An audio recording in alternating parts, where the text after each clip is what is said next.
Le banquier, quand on est allé lui proposer le projet, il a dit, gars, vous êtes des grands malades, ça marchera jamais, jamais. Et donc, on nous a refusé les crédits, de fou, et on a dû faire des prêts personnels. Là où c'est chaud, c'est que ton entourage au départ ne te soutient pas beaucoup, voire pas du tout. Tu vois. Wow. Je me souviens toujours, on n'avait pas de bureau, on n'avait rien, on faisait les premiers rendez-vous dans l'appart d'un de mes associés, tu vois. C'était sport quoi, tu sais, les gens ils disent oh je peux venir dans vos bureaux et tout. Ouais, non, je vais venir chez vous, c'est mieux, c'est plus confortable, on va faire ça. Ouais. Et donc je suis passé effectivement de revenus ultra confortables à plus rien du tout, genre zéro. Il me dit écoute, tu serais ok de donner une conférence là-dessus? Je dis ouais, quand? La semaine prochaine. Ah, à Bruxelles? Ah oui évidemment. Je dis écoute, ouais. Tu sais, quand je me suis lancé comme indépendant, t'as ma mère qui était en mode fais pas ça, c'est dangereux, hein. Et puis il y a eu le moment où elle m'a dit t'as bien fait quand même, hein. Je dis ah quand même t'en as fallu du temps, tu vois, donc et puis ouais.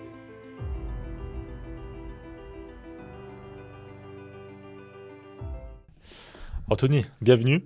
Merci. On est ravis de t'avoir aujourd'hui, c'est cool d'avoir un entrepreneur liégeois de nouveau, hein.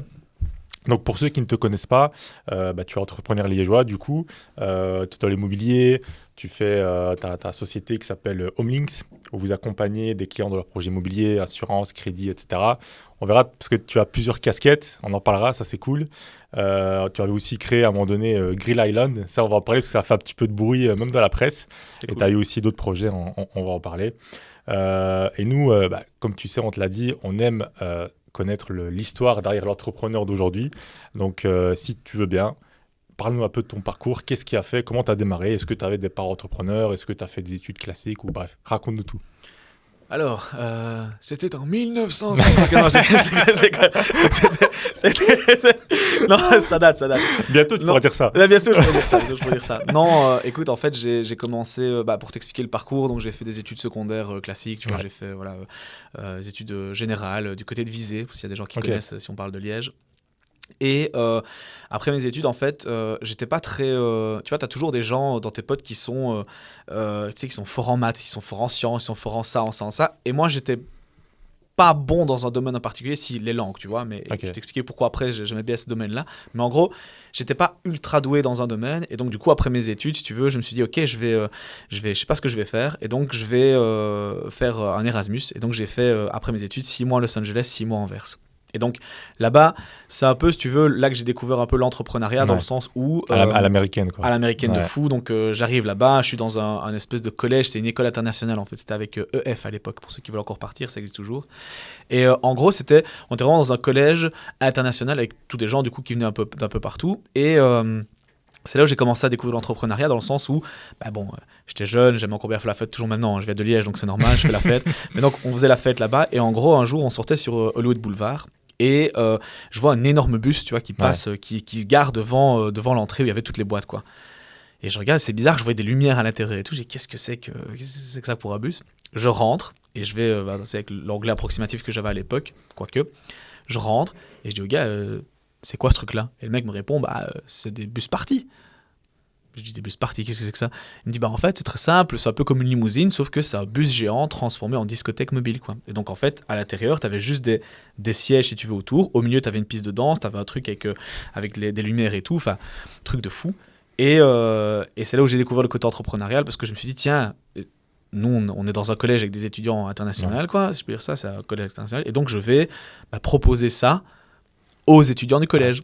Mais tu avais déjà cette vision, je vais en faire de l'argent, ou c'était plus, tu sais, une opportunité, vas-y, on va kiffer, tu vois. Non, c'est plus une opportunité, on va kiffer dans le sens où, voilà, c'était l'idée de réunir, etc. Mais le truc était tellement génial, enfin, j'ai tellement trouvé ça trop bien, ça n'existait pas en Europe, je crois que ça n'existe toujours pas. Enfin, en Europe, je sais pas, mais en Belgique, en tout cas. À la tech, tu as des trucs pour le nouvel an, mais Ouais, c'est ça, voilà, mais c'est pas le même style, on est d'accord, c'est pas le même style. Mais attends, pour la petite histoire, blague à part, j'ai essayé d'apporter ça en Belgique à un moment donné, toujours la même chose. Aux États-Unis, ils créent, la Chine copie, l'Europe régule. Donc, du coup, laisse tomber, c'était pas possible à faire. Ouais, si.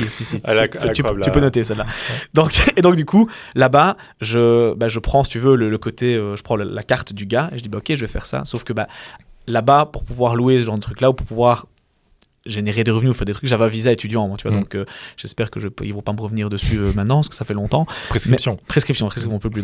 Et donc ici, j'avais pris la carte du gars et je me suis dit, ok, je vais organiser ça pour le campus, quoi. Et je reviens, donc impossible, parce qu'effectivement, j'avais pas de visa, pas de truc, rien du tout. Et donc je fais la connaissance d'un Américain là-bas qui s'appelle Cody, ça doit toujours son nom, Cody Miller. Le gars, c'est un Américain qu'on a rencontré là-bas et qui on faisait la fête. Et je lui ai dit, écoute Cody, j'ai une idée, est-ce que tu penses qu'on pourrait mettre tout à ton nom? Toi, tu viens, tu profites avec nous, je te donne un petit pourcentage si tu veux, et en échange, tu loues les trucs à ton nom, quoi. Ok, on fait ça. Et donc, du coup, j'ai commencé à faire un bus, 2 bus, 3 bus. Et donc, à un moment donné, j'avais 3 gros bus. J'amenais, allez, je vais dire, il y avait quoi? Entre 50, une grosse fourchette, entre 50 et 100 personnes que j'amenais en boîte chaque semaine, tu vois. Et donc, du coup, j'avais négocié des partenariats avec le bus, j'avais des prix là-dessus, etc. Ah ouais. Et là-bas, j'ai un peu, alors pas des millions, mais j'ai commencé à gagner ma vie, entre guillemets, avec ça, quoi. Tu vois. Alors, c'était pas complètement légal, pas complètement... Voilà, pas très déclaré du tout, hein, mais voilà, en tout cas, on s'est bien marré. Et donc, c'est là où j'ai commencé à faire ça. Je me suis dit, ok, c'est génial. Je suis revenu en Belgique, j'ai essayé d'apporter le concept. Impossible, parce que tu ne peux pas rester debout dans un bus. En tout cas, pas dans un bus où on fait la fête, tu vois. Pour la tech, c'est ok, mais où tu fais la fête, non, c'est interdit. Donc, ça n'a pas fonctionné ici en Belgique. Mais par contre, là-bas, c'est là où j'ai découvert un peu ce côté entrepreneurial, quoi. Et puis après, je rentre en Belgique, je me dis ok, génial, je vais faire des études de traduction parce que je suis super fort en anglais et en néerlandais du coup. Du coup, je suis très malin, je fais anglais-espagnol en traduction, génial. Donc, je fais ça et je commence mes études, ça se passe bien. Et puis on me dit, j'ai mes premiers vrais cours, donc je réussis tous mes examens de décembre. Okay. J'ai mon premier cours de traduction et je déteste ça parce que t'es enfermé derrière un bureau et tu traduis, quoi, tu vois. Ouais, et en fait, moi, ce que j'adorais dans les langues, et d'ailleurs c'est là où on s'était vu pour la première fois, c'est le côté, tu dis qu'on s'est rencontrés à une conférence sur le networking. Ouais. Ce que j'adore dans les langues, c'est le côté pouvoir créer une connexion avec quelqu'un, en fait. Et donc, j'adore la langue comme outil, mais pas comme travail à proprement dit. Donc, j'arrête ces études-là, au grand bonheur de ma mère, qui espérait déjà que je fasse l'université. La base. Et puis, je dis, écoute, non, je veux pas faire ça. Et je fais du coup des études de relations publiques. Et en relations publiques, là, effectivement, j'ai plein de langues, mais effectivement, c'est plus... Allez, tu rencontres des gens, quoi, tu bouges. Ouais, exactement. Ouais. Et j'avais une conférence un jour par un conférencier à l'époque qui avait dit, c'était les tout premiers cours, on avait des cours sur LinkedIn, et c'était un intervenant externe, et c'était vraiment le tout début, quoi. Et le gars avait dit, je me souviendrai toujours de sa phrase, il dit, un chargé de relations publiques, il est payé en fonction de son portefeuille de contact. Ah ouais, ok. Et cette phrase-là m'est restée en tête depuis des années. Et donc, en relations publiques, j'étais pas très... Enfin, je ne j'étais pas assidu, mais si, j'étais pas très assidu, j'avais pas toujours en cours, etc. Par contre, en dehors de mes cours, en plus de mes cours, je faisais le plus d'événements networking possible, imaginable. Dans tout ce qui était possible de faire, j'y allais. Et ce qui était cool, c'est que dans les événements networking, j'avais rien à vendre. En fait, j'allais là en mode les gars, on va faire connaissance. T'as quoi à vendre? Rien du tout. Mais vu que j'avais plein de connaissances dans plein de domaines, en fait, je mettais les gens en relation gratuitement. Tu vois, en mode écoute, tiens, tu veux faire ça, tiens, je te mets. Et ce qui est cool, c'est que vu que j'étais désintéressé, je créais des liens, quoi. Et quand j'ai eu quelque chose à vendre ou un service à proposer, ou quand j'ai pu être dans le milieu de l'entrepreneuriat, du coup, j'avais plein de contacts et des gens qui sont devenus clients, quoi. Et donc, en relations publiques, effectivement, je commence à bosser dans une entreprise qui s'appelle toujours Ergo à l'époque. Donc, entreprise multilevel, si je peux dire ça, dans le domaine de l'assurance. Je m'amuse très bien, je suis formé et je découvre en fait que le milieu financier m'attire beaucoup et je trouve ça génial. Maintenant, j'étais pas trop dans le côté MLM, justement, le côté recrutement de l'époque. J'étais plus dans le côté agence, financier, assurance, etc. Donc, j'ai commencé par là. Je termine mes études en relations publiques et ma mère me dit écoute, c'est génial, tu as ton diplôme en relations publiques, tu as ton diplôme de la FSMA, donc, pour pouvoir exercer en tant que financier. Tu vas pouvoir postuler dans des banques, dans des trucs, etc. Enfin, tu vas trouver un travail de suite, quoi. Je dis écoute, maman, non. Je vais me lancer comme indépendant. Tu t'es direct lancé Je ne sais pas ce que c'est le salariat. J'ai jamais travaillé comme salarié de ma vie et je pense pas le faire un jour. Faut jamais dire jamais, peut-être que si un jour j'en ai marre ou quoi, mais j'ai jamais connu ça, quoi.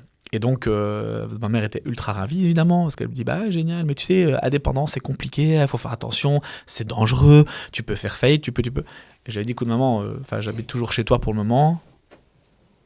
Si je dois me planter, c'est maintenant, quoi. Mais dans la tête de ma mère, voilà, quoi. Et donc me voilà commencer dans le milieu financier.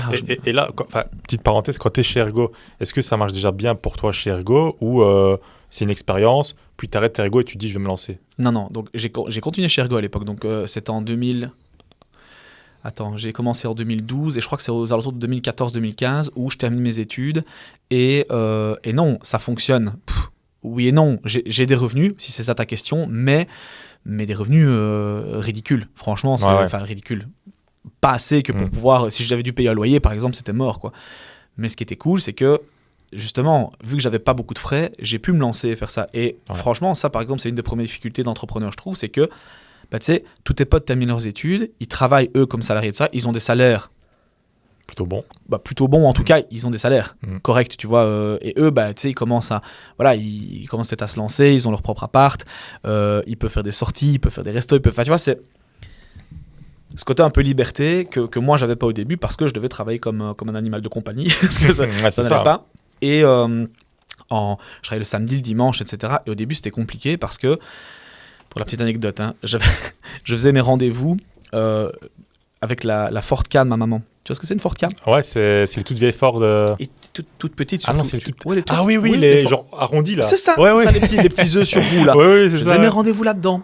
Je garais la voiture loin quand j'étais en rendez-vous. Et en plus, tu m'as regardé. C'est pas comme si j'avais du mal à rentrer et sortir de cette voiture, moi. Donc c'était compliqué. Et en plus, ma mère s'en fout des voitures. Tu vois, ça fou. Elle avait acheté une vieille Ford Ka dégueulasse. C'était le modèle tribal. Donc il y avait un tribal sur le toit et sur le côté. Franchement, elle était dégueulasse. Et ma mère elle dit mais je m'en fous moi. Mais je dis ouais, toi tu t'en fous moi.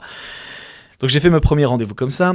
Et puis donc ça a un peu évolué tout doucement. Et puis là, par contre, je commence à vraiment bien développer mon portefeuille. Je commence à avoir des revenus qui sont super intéressants. Ça se passe super bien. J'achète un premier appart avec ma copine. On est content, tout se passe bien. Enfin, genre, zone de confort plus, c'est génial. Je comprends le métier. Ça, c'est à partir de combien de temps, au moment où tu t'es lancé et que ça commence à bien fonctionner? Franchement, il m'a fallu 2012. Je dirais qu'en 2000... Allez, aux alentours de 2015-16, je commençais à avoir des revenus corrects. Pas des chiffres incroyables, mais pour bien vivre, franchement, nickel, petit appart, franchement, tout était nickel. Puis en 2017, là où je commence à bien gagner ma vie, où je dis que tout est tranquille, tu vois, petit bateau, tu vois, voilà, sur la vie d'un long fleuve tranquille, pas de problème. Ergo nous dit, les gars, en Belgique, terminé. On se casse. Génial, je viens d'acheter mon appart. Donc du coup, l'histoire Ergo se termine. Je t'avoue que je prends quand même un gros coup, parce que je passe des revenus très confortables en 2017 à plus de revenus. En plus, à l'époque, je crois qu'ils annoncent ça un an. Donc, un an avant, ils disent dans un an, vous avez jusqu'à un an pour vous démerder, entre guillemets, et trouver une solution. C'est ça. Ça a été plus vite que ça. Ça a été plus vite. Ça a été plus vite parce qu'ils n'ont pas...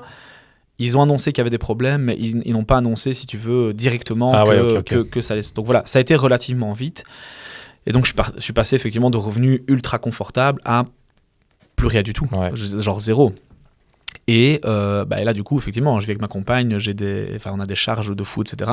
Et là, franchement, c'est compliqué parce que je sais pas trop quoi faire. Déjà, j'ai dû repasser tous les examens. FSMA, c'était génial. Parce que chez Ergo, on était sous-agent, pas courtier, donc j'ai dû repasser absolument tout le truc. Et donc là, par contre, c'est là où je me dis, je veux plus jamais dépendre de quelqu'un d'autre. Donc je passe courtier, du coup, indépendant. On crée la société Homelinks avec trois associés. On est tous complètement différents, c'est ce qui fonctionne très bien. Et chaque personne se spécialise dans un domaine. Donc moi, je garde vraiment la partie finance, placement, etc. et soins de santé. Un de mes associés prend le crédit, un autre associé pour la partie assurance, etc. Et le dernier prend la partie immobilière. Donc on crée ça à 4 en 2017. Et là où ça devient compliqué, c'est qu'on fait... facile, au minimum 12 heures par jour, 7 jours sur 7, dimanche compris, parce qu'on n'avait pas le choix. Je me dirais toujours, on n'avait pas de bureau, on n'avait rien, on faisait les premiers rendez-vous dans l'appart d'un de mes associés, tu vois. C'était sport, quoi. Tu sais, les gens, ils disent « Oh, je peux venir dans vos bureaux et tout. » Ouais. Non, je vais venir chez vous, c'est mieux, c'est plus confortable, on va faire ça. Ouais. Et donc, ça a été galère. Et là, franchement, très chaud, même niveau... on pourra mettre des photos, si tu veux, en lien à cette époque-là. Mais je fais 1m70 et je faisais genre 116, 117 kilos. Ah ouais, ok. Gras, très gras. Parce que je faisais plus que ça. Je faisais que bosser, plus de sport, plus attention à ma santé, plus rien. Donc c'était une période un peu compliquée, quoi, voilà. Et donc par contre depuis, ici on a tout. Enfin moi j'ai tout rééquilibré de mon côté en tout cas. Et depuis 2017 effectivement, par contre, Homelinks ne fait que grandir. Et aujourd'hui je crois qu'on est on est une petite quinzaine dans le bureau, chacun spécialisé. Et ça a été un peu la partie entrepreneuriat d'Homelinks. Et en 2017 en plus, c'est pour ça que je faisais du 7 jours sur 7. En 2017 je lance Homelinks et Grill Island. Ah ouais. En même temps. En même temps? Ouais, je suis à Gamala. Un vrai entrepreneur. Toi, ça se voit, t'as vécu aux États-Unis et ça t'a donné l'envie de. Bah, c'est surtout que c'est des trucs, tu vois, où quand tu vois une opportunité ou quand tu vois quelque chose, pourquoi pas. Et je savais pas aussi, mine de rien, où Homelinks allait me mener, tu vois, je savais pas. Et puis je savais pas si on allait avoir assez de travail. Enfin, donc voilà. Et donc j'ai vu cette opportunité-là. Et à l'époque, je l'avais lancé avec mon meilleur pote, avec Lucas Beguin, où on s'est dit, en fait, ce concept-là existe à l'étranger. Ça existe un peu partout. Il y en a à Miami, il y en a à Dubaï, il y en a un peu partout. Et à la base, quand j'ai découvert ce concept-là, je me suis dit, ok, je vais le faire en Belgique. Alors, pas je vais le créer, je vais aller faire l'expérience. Je suppose que ça existe déjà. Non. Mais, enfin, je veux dire, allez, quelqu'un de moi, par d'un point de vue extérieur, voilà, tu me dis, j'ai cette idée-là, j'ai plein d'objections, tu vois, je me dis, ah, mais attends, en Belgique, il fait bon 2 semaines l'année, tu vois. Alors oui, ok, le concept, on est belge, donc on aime bien, mais tu vois, j'imagine pas que ça peut fonctionner, tu vois. Et au final, ça a quand même bien marché. Ça fonctionne toujours, d'ailleurs. Et ça fonctionne toujours, parce qu'il y a eu le Covid, je crois, à un moment donné, où vous avez revendu au moment du Covid. Après, ça a repris... On l'a revendu par après. Donc, en fait, ce qui s'est passé, c'est que... c'est marrant parce que les objections que tu me dis là, j'ai eu parce que forcément, on a dû... les bateaux coûtaient un certain prix, on a dû les faire financer. Et donc, du coup, le banquier, quand on a amené le business plan, m'a sorti les mêmes trucs que toi, en me disant, ça marchera pas. On est en Belgique. Il pleut tout le temps, nana. Ok, sauf que moi, ayant l'habitude de tout ce qui est crédit, etc., j'étais venu avec un business plan. J'avais été voir la moyenne des jours ensoleillés ou des jours de pluie qu'il y a en Belgique. Et je lui ai montré par A plus B. Pas assez, en fait. pas tant que ça. En fait, en Belgique, on se rend pas compte, il fait gris. Des fois, il fait pas super bon, mais par contre, il ne pleut pas tant que ça.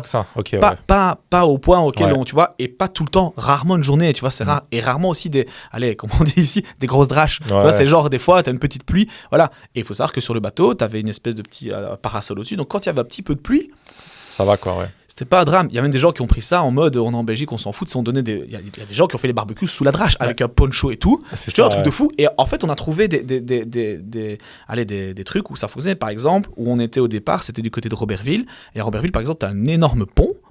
Et donc, toi, quand t'es dans le lac, s'il pleut, tu te mets en dessous du pont.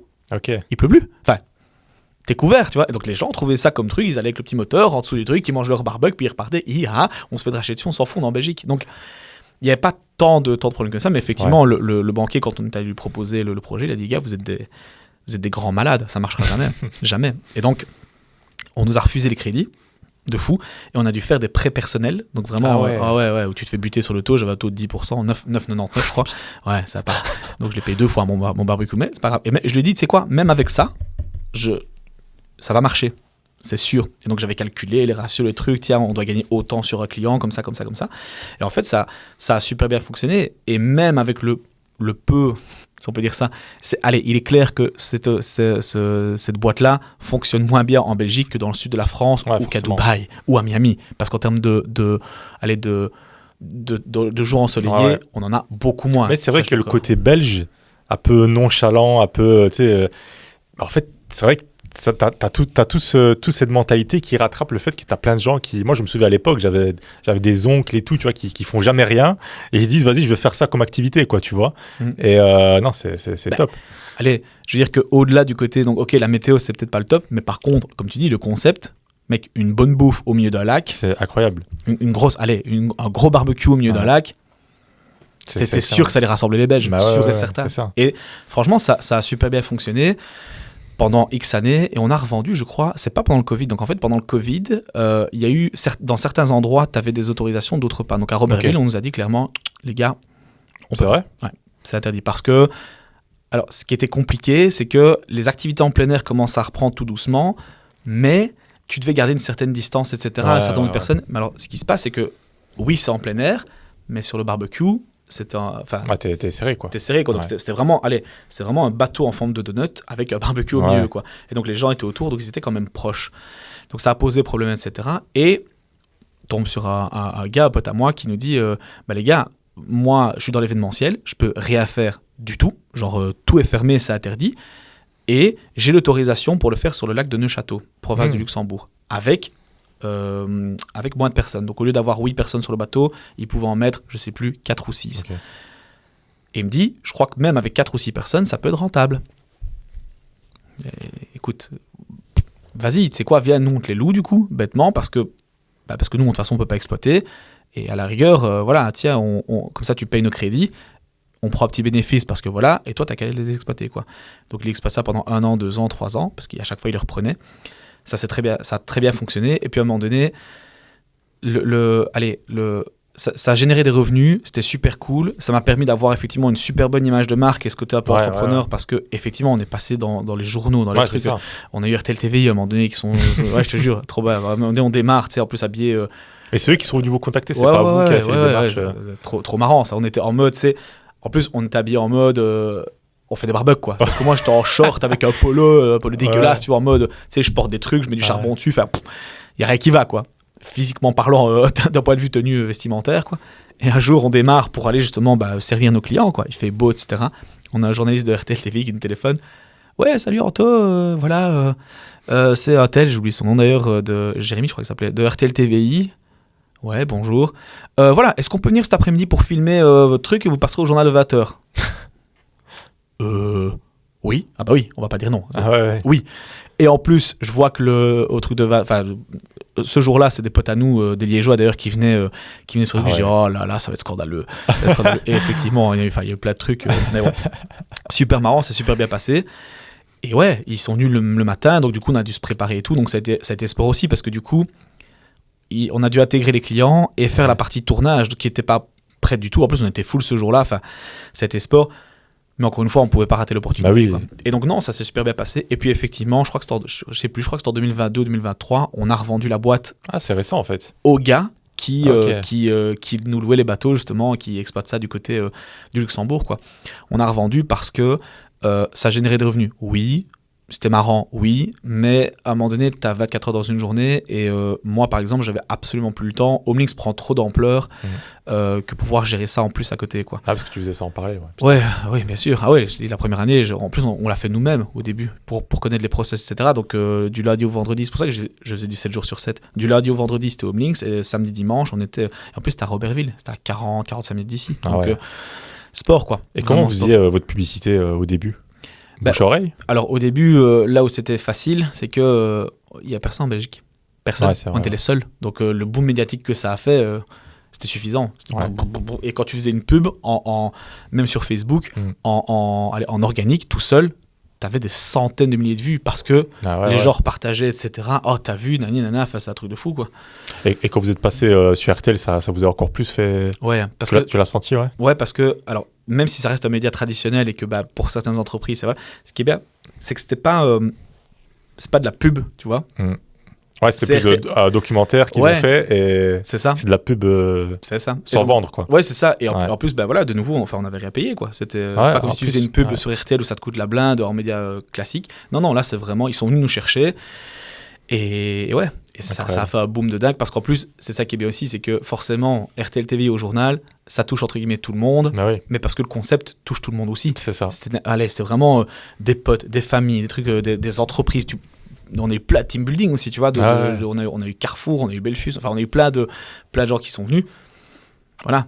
Ça te permet de créer un réseau de malades, en fait, quand tu crées un concept comme ça. C'est clair. Bah oui, c'est ça. Et on a été invité aussi dans plein de conférences et autres. Non, franchement, très franchement, je regrette absolument pas. C'était une méga belle expérience. Ça m'a appris aussi d'autres côtés de l'entrepreneuriat que je connaissais pas, tu vois, le côté aussi un peu salariat, parce que, alors, c'était pas grand chose, mais au début, on gérait des étudiants, tu vois. Ok, c'est quoi une Dimona? C'est quoi ça? C'est quoi? Tu vois, c'est des trucs que je connaissais pas. Puis on a créé, et puis t'apprends en fait sur le tas plein de choses, tu fais un peu des erreurs et tout. Et puis, comment tu faisais pour gérer Homelinks et ça en même temps? Enfin, je veux dire, c'est quand même deux business physiques qui sont, c'est quand même pas rien. Ouais. Il y a des coûts, je suppose. Et comment tu fais pour gérer ça? Parce qu'au tout début, je t'ai dit, c'est vraiment, j'ai changé vraiment mon temps contre de l'argent, quoi. C'est-à-dire que au tout début, vraiment la première année, c'était Homelinks du lundi au vendredi et samedi dimanche Grill Island. On était nous-mêmes, donc il n'y a pas de coût entre guillemets sur ça à part mon temps, quoi. Et puis du coup, on termine la première saison, on fait le bilan avec Lucas, on dit tiens, ok, est-ce que c'est vraiment possible qu'on soit là tout le temps, tous les week-ends? Moi, je lui dis de suite, écoute, moi non, parce que les deux ont décollé en même temps, sauf que Grill Island, effectivement, a bien décollé, mais Homelinks a décollé plus. Donc, j'étais déjà un peu en mode ah merde, il y en a un qui prend vraiment bien, l'autre un peu moins. Et donc la deuxième année, on gère avec des étudiants. Donc là, on passe par une agence intérim, on recrute, etc. Et on fait notre première erreur, enfin une des erreurs qu'on a fait au départ. C'est donc Homelinks fonctionne très bien, je mets mon énergie là-dedans. Et Grill Island, par contre, on voit qu'au niveau bénéfice, cette année-là, on fait quasiment rien parce que en fait, le coût de l'agence intérim coûtait la blinde, vraiment la blinde. Mais ça, de nouveau. J'avais jamais fait, je connaissais pas, j'ai dû tout apprendre sur le tas de combien ça coûte un étudiant, comment est-ce qu'on fait une démona, enfin tu vois, tout de la gestion entre guillemets d'employés, tu vois, à un petit niveau parce que c'était des étudiants, mais quand même. Et donc là on se fait buter d'un point de vue, on se dit non ok, on peut plus passer par une agence intérim, on doit faire nous-mêmes, ok, si on fait pas nous-mêmes comment ça se passe, ok tu dois passer par le secrétariat social qui te donne un coup de main, donc tu dois faire toi-même, enfin tu fais les horaires toi-même. En fait on a évolué comme ça et c'est pour ça qu'à un moment donné, même si ça ne demandait pas un travail de fou, ça demandait du travail quand même. Ouais. Et donc à un moment donné, il a fallu prendre une décision de dire ok, allez, on sépare quoi. Et Lucas était pas super chaud non plus de reprendre le concept parce qu'effectivement ça lui demandait du boulot, parce que c'est un business qui est très spécifique, qui était aussi quand même saisonnier, faut le dire, en hiver, je fais pas des barbecues, faut arrêter de déconner. Mais donc voilà, on a décidé de séparer et de vendre l'entreprise parce que je pense qu'elle a fait son chemin et que chacun voulait prendre des directions différentes. Et sur une saison juillet-août, en termes de chiffres, ça a généré combien de chiffres d'affaires, si c'est pas discret? Écoute, je pense que en général, donc, alors c'est difficile à dire parce que selon les saisons quand même, ça varie un peu. Parce qu'il y a des fois, pour te dire la différence, on arrivait des fois à ouvrir de mai à septembre. Des fois un peu octobre, tu vois. Allez, en général, la saison, on considérait que c'était de mi-mai à mi-octobre. Okay. Donc, quand tu fais le calcul, quand même, juin, juillet, août, septembre. Donc, tu avais quand même, tu vois, 4-5 mois sur un an, ce qui est quand même pas mal. Je crois que pour les moins bonnes saisons, on tournait entre 60 et 70 000 euros de chiffre d'affaires. Okay. Mais avec zéro gestion. Ouais. Quasiment rien, quoi. Tu vois, une fois qu'on a trouvé les étudiants, après, t'as plus rien. Tout était automatisé. Les process étaient déjà mis. Tu vois, on avait un partenariat avec une boucherie qui était juste à côté. Donc l'étudiant, le matin, il avait plus que... Nous, ce qu'on faisait, c'était on préparait les commandes en fonction des gens, quoi. Les rendez-vous se faisaient sur le site. Les étudiants allaient chercher la viande et puis c'est tout. C'est tout. Donc à un moment donné, c'est ça qui était cool, c'est que ça générait pas mal de chiffres d'affaires. Mais il y avait aussi des coûts derrière. Et puis, il y a aussi un business qui demandait franchement beaucoup de logistique. Ça, par contre, c'est la vérité. Parce que, justement, tu as toujours des trucs qui merdaient, tu vois. Genre, ah oui, la boucherie, ah non, on n'a pas commandé ça. Mais si, c'était ça. Ah bah oui, oh pardon, on va faire. Mais alors, du coup, c'était trop de... Quand ça tournait bien, des fois, donc on faisait ça en général du jeudi au dimanche. Quand ça tournait bien, j'avais des appels tout le temps. Tout le temps. Et pour des trucs, tu vois, de la gestion. Donc, des fois, je pouvais pas répondre. Donc, des fois, ça merdait. Ça demandait trop de gestion, je trouve, par rapport à ce que ça rapportait. Ouais. Alors, pas en termes d'argent, parce qu'il y a des gens qui vont être super contents du fait que ça rapporte ça, mais moi, je comparais toujours, alors, c'est deux business différents, mais Grill Island, Homelinks. Et quand je vois que les 60-70 000 chez Homelinks, des fois, on arrivait à les générer sur un mois, avec un business de service, tu te dis, ok... La comparaison elle est là. Il faut faire des choix, tu vois. Et en plus, alors j'ai choisi la facilité aussi. Homelinks, c'est un business, j'ai pas peur de le dire, aujourd'hui dans un domaine dans lequel j'excelle, alors que de l'autre côté, c'était une start-up. Il fallait tout lancer, tout truc, etc. Alors c'était chouette, tu vois, mais compliqué, quoi. Donc on a choisi. Et toi, à un moment donné, tu as quand même eu une vision peut-être long terme sur ce projet ou pas spécialement? On l'a eu au début, honnêtement, mais il aurait fallu mettre trop d'énergie pour pouvoir la développer. Parce que à un moment donné, et je te jure qu'on avait fait des trucs, j'avais carrément un manuel de franchisé, etc. Donc je me suis dit, on aurait pu développer des franchises, etc. On avait eu des contacts, il y a plein de lacs en Belgique, tu vois, on aurait pu le faire et tout. Mais ça demandait de démarcher déjà des gens pour lancer ta franchise et tout, ça c'est une chose. Mais aussi, alors t'es en Belgique, les lacs, ils appartiennent à des gens différents. Donc, par exemple, Robertville, c'était le syndicat d'initiative qui détenait, si tu veux, l'autorité sur le lac. Mais je crois que le lac appartenait, en tout cas, une partie à Electrabel, tu vois, parce qu'il l'utilisait pour de l'électricité, etc. On est allé là. Un autre lac, c'était genre la province. Un autre lac, c'était encore... Et en fait, c'est vraiment beaucoup. Alors, franchement, si on avait trouvé quelqu'un qui avait dit genre, ok les gars, moi je suis prêt à développer ça, je crois qu'on était prêt à dire écoute, tiens, vas-y, prends X part de la société et vas-y. Mais ça demande énormément d'énergie, vraiment. Et qu'est-ce qui te pousse à ce moment-là à entreprendre, tu vois, au niveau motivation? Toi, tu as cet aspect peut-être argent financier ou peut-être toi-même, tu vois, vouloir te développer au niveau personnel. C'est quoi qui te motive à ce moment-là? Parce que j'y reviens, mais quand même faire 2 business comme ça en parallèle, c'est quand même... Ouais, à ce moment-là, alors, Homelinks, parce que c'était un peu la suite logique, tu vois, de se dire, enfin, ouais, ok, il y a le côté financier, mais il y a le côté surtout... en fait, chez Ergo, bon, les gens à qui je suis associé chez Homelinks, je les ai tous rencontrés chez Ergo. Donc, en fait, on savait bien, ce qui est cool, c'est que on avait déjà tous bossé ensemble sans bosser ensemble. Parce qu'on n'était pas forcément des mêmes équipes, etc. Tu vois, donc, mais du coup, on savait les qualités de chacun. Tu vois, donc, je vais les citer parce que c'est le plus bel exemple, je trouve, mais on en a un peu parlé off caméra. Mais en gros, tu as par exemple mon associé Tristan, qui lui est une machine de guerre d'un point de vue... allez, profil ingénieur, quoi. Comme, voilà, on a discuté, on a rigolé avec ça, mais c'est la vérité. C'est un gars qui est très carré, très truc, très... Voilà. Et très, très procédurier, très... Voilà. Et moi, c'est l'inverse. J'ai plutôt le côté humain, développement, etc., que lui n'avait pas. Et donc, quand Ergo a terminé, le premier truc... ce qui est marrant, parce qu'on... c'est pas moi qui suis allé vers lui, ni lui qui est allé vers moi. On s'est vu ensemble, on a dit, bon, il faut qu'on s'associe. Nous, c'est sûr et certain. Parce que on est ultra complémentaires sur plein de trucs. Et donc, c'était la suite logique. On s'est associé avec les autres aussi parce que c'était logique aussi que chacun avait son domaine de prédilection. Et Grill Island, très honnêtement, c'est juste que l'opportunité m'excitait de fou. Le projet était trop bien. Et en plus, alors on va apprendre à se connaître, mais mec, de la bonne bouffe, des boissons, trucs, c'est moi. C'est sûr, c'est moi. Genre c'est le côté bon ça vivant. te correspondait bien, mec, bon vivant, humain, tout ce que tu veux, c'était génial. Et puis, c'était faire un projet avec mon meilleur pote aussi, tu vois. Donc, en plus, c'est vrai. Franchement, tout collait. Et je me suis dit, ok, si même ça me demande beaucoup d'efforts et beaucoup de trucs, c'est pas grave. Je vais, à mon avis, m'éclater et je vais apprendre. C'est sûr. Et donc, à la base, c'est ça qui m'excitait. Parce que le côté financier, je me suis jamais dit, je vais devenir millionnaire avec ça, tu vois. Je crois pas. Donc, je pense pas. C'était vraiment le côté aventure qui me chauffait, quoi. Et parce que l'opportunité, tu sais, imagine la surprise, quoi. Tu découvres ce concept-là d'étranger, tu veux le lancer en Belgique, et puis tu dis, mais... Enfin, non, pas tu veux le lancer en Belgique, tu veux faire l'expérience en Belgique, tu dis, ah, ça n'existe pas. Quand il y a quelque chose, quand tu découvres quelque chose qui n'existe pas du tout, c'est une opportunité. C'est de fou. Donc, il fallait la saisir, fallait la saisir, c'est sûr. Et à cette époque-là, tu fais déjà un petit peu des petites conférences, des petites interventions dans des... Pas du tout. Non ? Pas du tout. Attends, moi, la première fois qu'on en a parlé, mais la première fois que j'ai entendu parler de toi, c'était à une conférence. Ah, c'est vrai que c'était peut-être un peu plus tard. Non, c'était 2018, 2017. Ouais, c'est juste après. 2017, on lance Homelinks. 2018, je donne des conférences, effectivement, un peu. Parce que, justement, le fait d'avoir créé Grill Island et Homelinks, si tu veux, me donne des opportunités parce que les gens se disent, ah, ok, c'est un entrepreneur, il a lancé ça, on va peut-être... Voilà, en plus, t'es liégeois, donc il y a le côté local où les gens se disent... Ouais, donc non, là j'ai commencé à donner des conférences. Et encore une fois, même chose. Là, je commence à donner des conférences sur des thèmes liés à l'entrepreneuriat. Donc, ça peut être lié à la vente, ça peut être lié au côté commercial. Tout ce qui est aussi, j'adore tout ce qui est programmation neurolinguistique. Donc, le fait de comment te comporter vis-à-vis de quelqu'un.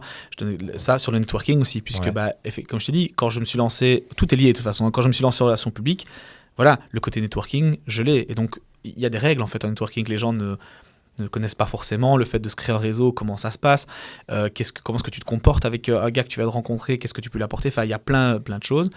Et en plus là justement, c'est là où les conférences commencent aussi d'un point de vue immobilier et d'un point de vue... et là, faut savoir que j'ai jamais donné de conférence de ma vie, moi, au moment où on vient de parler. Ah ouais, non. Donc tu viens, on te dit... en fait, on vient... Alors, comment ça s'est passé la première conférence ? C'était le club immobilier qui m'a contacté au départ. J'étais targeté tout le temps, en fait, par leur pub. Tout le temps. C'est Maïri, c'est ça ? Maïri, qui lance donc le club immobilier. Je suis targeté tout le temps par leur pub. En plus, c'est directement 300, 400 personnes, ça. Attends, c'est ça qui est marrant. Donc, je me fais targeter tout le temps et je sais pas pourquoi, tu vois, donc appelle ça le hasard, appelle ça la chance, appelle ça l'opportunité, comme tu veux.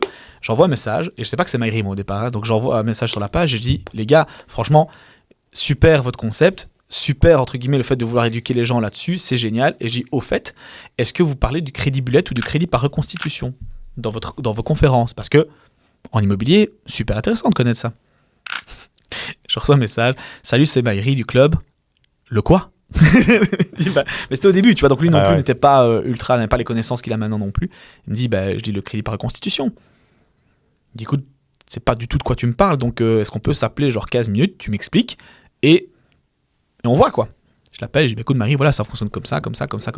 Je dis, pour les gens qui sont dans le bâtiment, qui font de l'immobilier, parle peut-être aussi de l'abandon de recours. Il me dit, le quoi ? L'abandon de recours, c'est quoi ? Je dis, c'est une assurance qui te permet de te retourner. Il me dit, tout ça, je connais pas. Il me dit, écoute, tu serais OK de donner une conférence là-dessus ? Je dis, ouais, quand ? La semaine prochaine. Ah, à Bruxelles. Ah oui, évidemment. Je dis, écoute, ouais. Tu vois que ça, c'est récurrent chez moi. Je veux dire oui, et puis je cherche la solution après. Tu vois, pas, mais au départ, on fait 2018, donc super mal dans ma peau. Je peux te retrouver les photos des conférences. Mais voilà, super mal dans ma peau, toujours on les mettra sur la vidéo. Tu peux, si tu veux, 116, 117 kilos, dégueulasse, super mal dans ma peau. Et donc, on me demande de faire cette conférence-là. Et la première se fait à Bruxelles, et il y a genre, je te dirais, 20-30 personnes maximum. Ok. Première conférence de ma vie, je me chie dessus. Ah ouais, déjà, 23 personnes, c'est... Je me chie dessus, voilà. Et donc, je transpire comme un veau, je me dirais toujours, je transpire comme un veau, rien ne va. Franchement, rien ne va. Mais t'avais préparé quelque chose quand même ? Ouais, attention, non, justement, je suis venu préparer. Et donc là, il y a un PowerPoint et tout, je fais ma première conférence, 20-30 personnes. Après la conférence, tout le monde super content. Ah, Otto, franchement, génial, c'est super, franchement, on adore. Ah, on savait pas ça, merci et tout. Donc là, du coup, je prends un peu confiance et je suis en mode, ah ok, ce que j'ai fait, c'était utile, c'était cool. Et j'étais tombé en plus sur un gars qui avait un patrimoine immobilier, un truc de fou, il connaissait plein de trucs, etc. Ouais. Et ça, il ne connaissait pas, en tout cas, pas expliqué comme ça. Donc, super content. Ouais. Ça me donne de l'autorité. Ça donne, ouais, de la confiance surtout. Exact.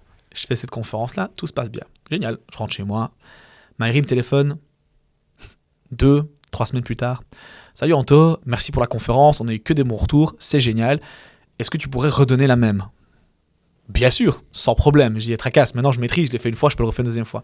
Il me dit, on sera un peu plus. J'ai dit, ah ok, vous serez combien ? 400. Pardon ? Ouais, on fait ça au Claridge. Voilà, il y aura 400 personnes. Mais tracasse, tu donnes la même conférence ? Je dis, oui. Ouais, tracasse. Ouais, tracasse, pas de problème. Easy, sans problème. Et donc là, je me chie dessus puissance 1000. Et je me souviens toujours, c'était au début où on lançait le crédit hypothécaire chez Homelinks. Okay. C'était mon associé Tristan, justement, qui se chargeait des crédits. Et on avait un peu du mal à trouver des gens, enfin des leads, enfin peu importe. Et là, je vois un message à Tristan, je dis, Tri, tu voulais du travail, tu vas en avoir, je te préviens. Ah ouais. Il me dit, ouais, mais tracasse, on n'aura jamais... Je dis, attends, on va voir. Je donne la conférence, donc en plus, coup de chance, ou pas de nouveau, mais à l'époque... donc Maëri, c'était une de ses premières conférences. Elle était chouette, mais il y a des intervenants, je trouve, qui n'auraient peut-être pas dû être là ou qui n'étaient pas, dont une fille qui expliquait un peu son parcours, etc., mais dans un français approximatif, etc. Okay. Et donc voilà. Et moi, je passe juste après. Ah ouais. Donc du coup, les gens sont là, hein, puis je passe, je fais la conférence, donc j'explique le crédit par reconstitution, etc. Et je te jure qu'au moment où je passe sur le slide du crédit par reconstitution, c'est impressionnant. Donc sur 400 personnes, il y en a genre, sans te mentir, 100 ou 150 qui lèvent leur téléphone avec un flash en mode... C'est vrai. Ouais. Oh, et donc moi je suis en face et je dis les gars, vous aurez les slides si vous voulez, calmez-vous quoi. Et alors ce qui est impressionnant, c'est que tu sais, tu marches et donc en fait ce qu'on se rend pas compte, c'est que donc c'était sur une grande scène avec, tu sais, vraiment avec le micro Madonna et tout, tu vois, en mode jamais fait ça de ma vie moi, donc je me chie toujours dessus. Et donc en gros il y a un gars qui te suit avec un gros spot là, tu vois, un truc comme ça. Et donc ça c'est bien, tu vois pas la salle, tu vois pas la salle, donc tu vois un peu les gens devant, c'est tout. Mais à un moment donné, je bouge, il ne me suit pas de suite et je vois, tu vois tout. Je vois tout jusque dans le fond de la salle quoi. Et il y a carrément mes slides, ma présentation qui sont projetés sur les murs sur le côté parce que les gens sont trop loin que pour voir tout le truc. Donc truc de fou. Et là, Tristan qui est chez lui, parce que c'était un samedi ou un dimanche, chez lui, il me dit, Anto, j'ai genre 100 mails dans ma boîte, c'est normal ? J'ai répondu, je te l'avais dit. Donc, truc de fou, mais là, effectivement, en termes de conférence, ça a d'autres niveaux. Et là, ce qui est cool, c'est que ça commence à prendre de l'ampleur. Je redonne plein de conférences pour eux, et je commence à en donner en fait pour tout le monde. En fait. Il y a plein de gens qui me contactent parce qu'ils m'ont vu une fois. Ils me contactent pour donner des conférences justement dans ce domaine-là, donc sur le crédit, sur le truc, etc. Et puis récemment, ici, maintenant, je t'ai dit, je donne encore des conférences pour les coachs IMO, je donne encore des conférences pour j'ai des podcasts dans le rendez-vous des proprios où j'interviens tout le temps. J'ai tourné un podcast avec Winvest. Enfin, il y a plein de... On m'invite entre guillemets un peu partout pour ce côté-là avec où est-ce que j'ai trouvé ça pour les apéros IMO aussi. Enfin, franchement, j'ai tourné un peu partout. Je suis allé à Charleroi, à Mons, à Bruxelles. Voilà, il y a juste chez les Flamands, je suis pas encore allé parce que non. Flemme, puis surtout néerlandais, compliqué quoi. Ah ouais.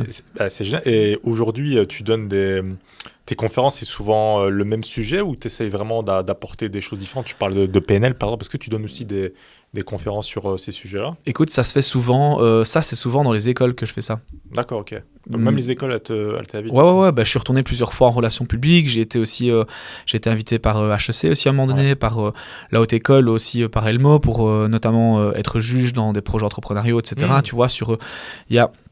Voilà, ça change maintenant, je peux pas tout faire non plus, j'ai toujours aussi le business qui tourne, qui me demande aujourd'hui toujours du temps parce que je suis en train de grandir et donc du coup je dois former, déléguer, etc. Enfin, c'est des nouvelles choses aussi. Et donc du coup, j'en donne, mais ça devient plus compliqué, comme il y a aussi certaines personnes qui viennent me trouver en me disant « Salut Otto, voilà, j'ai des projets, est-ce qu'on peut en discuter ?» Non, enfin... avec plaisir, si je peux t'aider, je veux bien, tu vois. Ou alors maintenant, ce que je fais, c'est que je facture. Je le faisais pas avant, tu vois. Avant, il y a aussi plein de gens qui venaient me trouver pour analyser leurs projets immobiliers, leurs projets crédit, trucs, etc. J'ai dit, gars, si vous voulez juste mon avis, si le but c'est ça, c'est 1 heure ou 2 ou 3 de consultance, maintenant je facture. Avant, je le faisais pas, tu vois, parce que j'avais le temps et tout, c'était pas un souci. Mais maintenant, c'est trop compliqué, tu vois. Trop compliqué. Et si j'ai j'ai des plateformes qui m'ont demandé pour donner des conférences sur le domaine financier ou dans d'autres domaines, je suis obligé de facturer. Parce que sinon, j'interviens partout tout le temps et je dois sélectionner, quoi. Ouais. Et t'as jamais pensé à vraiment créer peut-être une formation, tu sais, comme ils font tous, une formation vraiment, ou peut-être un programme vraiment d'accompagnement que tu pourrais vraiment facturer et avoir une autre source de revenus? Le truc, c'est... T'as pas le temps? Ouais, j'ai pas le temps. Maintenant, clairement, ça un manque de temps et surtout, je trouve aussi que quand tu te diversifies de trop, tu peux plus toujours... Et je l'ai vu avec Grill Island. À un moment donné, je pouvais plus tout faire. Je pouvais plus faire les deux, tu vois. Donc... Je dis pas qu'un jour, tu sais, si demain ma boîte tourne, que tout est délégué et que effectivement les gens qui sont avec moi peuvent donner la même qualité de service que ce que moi je donne, ok, je pourrais peut-être me concentrer sur le côté un peu éducation, sur le côté un peu, tu vois, donner des formations que ce soit en PNL, que ce soit... Mais c'est pas... Aujourd'hui, c'est pas possible. Impossible. Ouais. Et si tu as des conseils peut-être à donner à des jeunes entrepreneurs justement qui se lancent, ou enfin jeunes ou même plus âgés, tu vois, toi qui as fait plusieurs business, etc., tu donnerais quoi comme conseil? Genre, est-ce qu'il y a des sujets, on a parlé tout à l'heure de l'éducation financière, tu vois, par exemple, si tu devais donner 3 aspects sur lesquels ils peuvent travailler, ce serait quoi? Ça dépend toujours si c'est... le premier que je donne tout le temps et à quasiment tout le monde, les entrepreneurs qui se lancent, c'est la première chose, c'est vous n'êtes pas obligé de réinventer la roue. Par contre, il faut se différencier. Aujourd'hui, je trouve, dans n'importe quel secteur. Donc, demain, tu veux... je vais te prendre une connerie. Tu veux lancer une pizzeria, des pizzerias, il y en a 1000. Donc, trouve un moyen de te différencier, peu importe le secteur dans lequel tu te trouves. Parce que si tu fais la même chose que tout le monde, au final, tu auras les mêmes résultats que tout le monde et en plus, on ne verra pas et en plus, ça n'ira pas. Donc ça, c'est la première chose. Deuxième chose, c'est il ne faut pas croire que tout est facile. Donc, et on en discutait de nouveau aussi off caméra, mais en gros, je trouve qu'il y a beaucoup de gens aujourd'hui qui vont te dire sur les réseaux tu veux que je te montre comment générer plus de 10 000 ou 15 ou 20 ou 30 000 euros de chiffre d'affaires en seulement un mois? Regarde, prends ma formation. Ok, voilà, il va te l'expliquer comment il fait 30 000 euros le garçon. Il va voir la formation. Donc, mais non, j'ai pas. Et encore une fois, j'ai rien contre les formations. Il y a vraiment, le business des formations, il est génial si ça peut permettre de t'éduquer. Et je suis le premier à en consommer parce que je trouve que, allez, l'éducation, elle passe d'abord par toi-même. Tu vois, commence d'abord par te former et c'est de l'investissement que tu fais en toi-même. Donc là, franchement, faut pas hésiter. J'ai déjà pris des formations sur des sujets qui m'intéressent et tout. Donc ça, génial. Mais il faut pas croire, entre guillemets, que c'est facile. Aujourd'hui, c'est même l'inverse. Je trouve que quand tu lances un business, il faut dire que pendant un certain temps, c'est un proverbe que j'aime bien, mais c'est apprends à manger de la merde pendant 1 an ou 2 pour manger du caviar le reste de ta vie. Et donc du coup, c'est une expression que j'aime bien parce que tu dois vraiment te forcer et ce sera pas toujours facile au début et tu vas apprendre en fait. Et il faut apprendre aussi à te dire que tu n'auras peut-être pas le même niveau de vie que les gens qui sont autour de toi, tu n'auras peut-être pas la même vie, tu vas peut-être pas avoir les mêmes...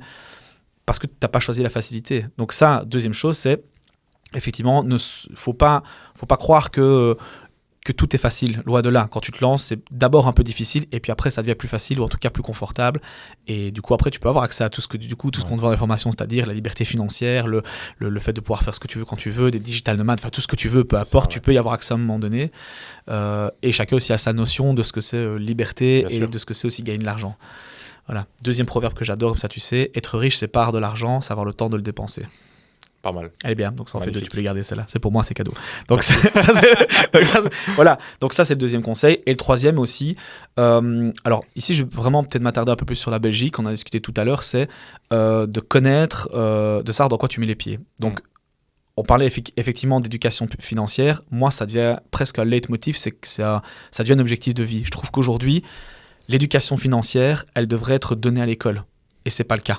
Dans rien. Le nombre de gens à qui je dois expliquer comment ça fonctionne quand tu es indépendant, tu vois, comment ça fonctionne les impôts, comment ça fonctionne les cotisations sociales, tu dois payer de la TVA ou pas? Ah ben je sais pas, ben attends, renseigne-toi, parce que du coup, ce que tu gagnes là dans ta poche, c'est pas ta poche, tu dois rendre ça à la TVA, ah ouais ok, il y a ça. Comment ça fonctionne, déduction fiscale, tiens au fait, tu es indépendant, qu'est-ce qui se passe si demain tu es en incapacité de travail? Ah ok, je sais pas. Toutes ces choses-là, le côté éducation financière, voilà, ah ok, tu payes tes cotisations sociales, on en discutait tout à l'heure, ben ok, comment ça se calcule? Ah ben je sais pas, aujourd'hui je paye 700, 800, 900 euros de cotisation sociale, mais t'as vu, j'ai gagné 1 million de chiffre d'affaires. Ok, régularise, hein. Tu vas te faire buter. Je te le dis maintenant, je peux te le signer. Tu vas te faire buter aux impôts et tu vas devoir payer. Donc je trouve que quand t'es entrepreneur, il y a tout le côté business, si je peux dire ça, où là effectivement le côté marketing, vente, tout ça c'est super important. T'as aussi derrière le côté gestion. Si tu sais pas gérer ton administratif, si tu sais pas gérer ton statut d'indépendant en Belgique ou en société, tu vas droit dans le mur, quoi, sûr et certain. Et toi, aujourd'hui, il y a le business physique et le business digital, tu vois, qui se développe de plus en plus. Toi, tu maîtrises comme assez bien aussi le business digital. Ouais. Est-ce que toi, tu penses que aujourd'hui, si tu devais recommencer tout depuis le début, est-ce que tu te focaliserais peut-être plus sur le business digital ou pas? Est-ce que tu penses qu'il y a plus d'opportunités? Parce que souvent, chez les jeunes, on a l'impression que c'est plus facile. Tu es chez toi, tu es derrière ton ordi. Tu peux déjà générer un petit peu de revenus via le business digital, tu vois, alors que le physique, il y a plus de contraintes. Ouais, alors moi ce que j'aime bien, c'est pas j'aime pas le digital, j'aime pas le physique, moi j'aime bien le business figital. Ça vraiment qui existe. Hein. Magnifique. Donc figital, c'est le digital au service de l'humain. Ok. Donc ce que j'adore moi, c'est utiliser le digital pour créer la connexion, mais avoir quand même un côté humain derrière. Ouais. Un minimum, tu vois. Parce que ici aujourd'hui, très honnêtement, quand tu regardes mon business, les 3/4 de mes rendez-vous se font par exemple en ligne. Au moins les premiers, tu vois. Mais les premiers, enfin tu vois, en Zoom, je veux dire avec une caméra et ça, donc on se voit. Il y a vraiment ce côté... et au final, mon business, quand tu réfléchis, il est quasiment pas physique en fait. C'est marrant, mais c'est drôle que tu penses ça. Parce que tu dis, tiens, ton business est plutôt physique. En fait, pas du tout. Contrairement peut-être à d'autres courtiers ou autres, j'ai un bureau. Mais mon bureau, il n'est pas dans un endroit, entre guillemets, où tout le monde peut me voir, où tout le monde peut rentrer comme ça. Pas du tout. J'ai un petit bureau à Soumagne. Compare le taux de passage à Soumagne ou ici à Liège ou à Bruxelles, il n'y a pas beaucoup de gens, quoi. Donc ceux qui ont vraiment envie de me voir viennent me voir au bureau s'ils veulent, mais les 3/4 des rendez-vous se font en ligne, quoi, sans problème. Et quand ils veulent passer, ils peuvent, avec grand plaisir. Oui, j'ai un bureau pour te recevoir avec du café, tout ce que tu veux, mais c'est pas le but, quoi. Ouais. Et justement, on va parler un petit peu, bon, sans dévoiler un peu tous tes secrets, parce que tu nous as dévoilé pas mal de pépites en off. Est-ce que tu peux justement nous parler comment tu as réussi à digitaliser, automatiser ton business, qui est à la base justement censé être un business un peu à l'ancienne, vieille école? Comment est-ce que tu as fait? Et peut-être nous dévoiler ce que tu peux dévoiler, quoi. En gros, il faut savoir qu'au début, en tout cas, on n'a pas du tout utilisé le digital, donc vraiment pas. On a vraiment fonctionné avec, un peu comme les autres courtiers, si je peux dire ça, le système de bouche à oreille. Et au début, je faisais vraiment ça de manière, c'est même pas de manière classique, mais en tout cas de manière un peu plus classique, c'est-à-dire que j'étais dans des cercles d'affaires, dans des trucs, tu vois, j'allais chercher les clients comme ça, par recommandation, par tout ce que tu veux, donc ça a fonctionné un petit peu. Puis à un moment donné, on s'est dit, ok, on va quand même créer un site internet bien pro, etc. Je crois que c'est la base des bases, c'est pas ça qui va te chercher les clients, mais peu importe. Et puis, moi, venant, si tu veux, d'un milieu un peu start-up, si je peux dire ça, ou un milieu un peu... Ou, en tout cas, j'ai eu de l'expérience dans d'autres domaines et dans d'autres styles de business.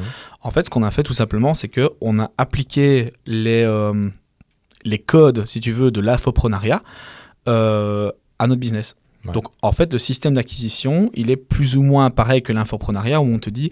Enfin, voilà... en infoprenariat, tu en as plein aujourd'hui d'infopreneurs qui te disent, bah écoute, voilà, ils te donnent entre guillemets un peu de valeur en vidéo. Ouais. Et puis derrière, bah, effectivement, le but, c'est d'obtenir le rendez-vous. Bah, en fait, on fait exactement pareil. Donc, moi, je donne de la valeur en expliquant aux gens, bah, regardez, sur vos contrats, vous avez des frais d'entrée. Ok, les 3/4 des clients ne savent pas ce que c'est. Les gars, vous avez un plan Inami, par exemple, pour les médecins, les dentistes ou autres, enfin, les gens qui sont dans le médical. Vous avez ça. Ok, vous savez que vous pouvez l'utiliser pour de l'immobilier. Ah ben non, je ne savais pas. En fait, c'est donner de la valeur. Et en plus, c'est des choses qui sont publiques. La formation que je donne, alors il faut vraiment bien fouiller et il faut connaître, mais tu peux retrouver cette information-là. Et donc derrière, bah, effectivement, ça nous génère, si tu veux, des contacts. Et on fonctionne vraiment, tu vois, c'est pas agressif du tout, quoi. C'est-à-dire que, en gros, c'est comme ça qu'on fonctionne. Les clients viennent, on leur donne un e-book qui est complètement gratuit. Et derrière, alors du coup, on propose un rendez-vous, quoi, tout simplement. Et les gens sont contents, quoi. Ouais, et puis en fait, tu humanises quelque part ton métier. Il y a une forme d'authenticité qui découle de toi. Ça donne de l'autorité. Ça, plus en tant qu'expert, mais aussi en tant qu'une personne, bah voilà, c'est pas le gars en costard derrière le bureau, l'image qu'on a du courtier. Et toi, ça te ramène des leads sans forcément vendre. Et après, Ouais, c'est ça. En fait, ce qui fonctionne bien, comme tu dis, c'est ce côté effectivement authentique et ce côté. Enfin, tu vois, je parle pas comme un robot. J'essaie vraiment de simplifier ça. Et ce que les gens aiment bien aussi, c'est que derrière, en plus, ils ont rendez-vous avec moi. Tu vois, genre c'est l'anecdote que je t'avais dit au bureau. Une dame qui est venue qui me dit ah, c'est vraiment vous? Je dis comment ça, c'est vraiment moi? Parce que c'est vous sur la vidéo. Je dis bah oui.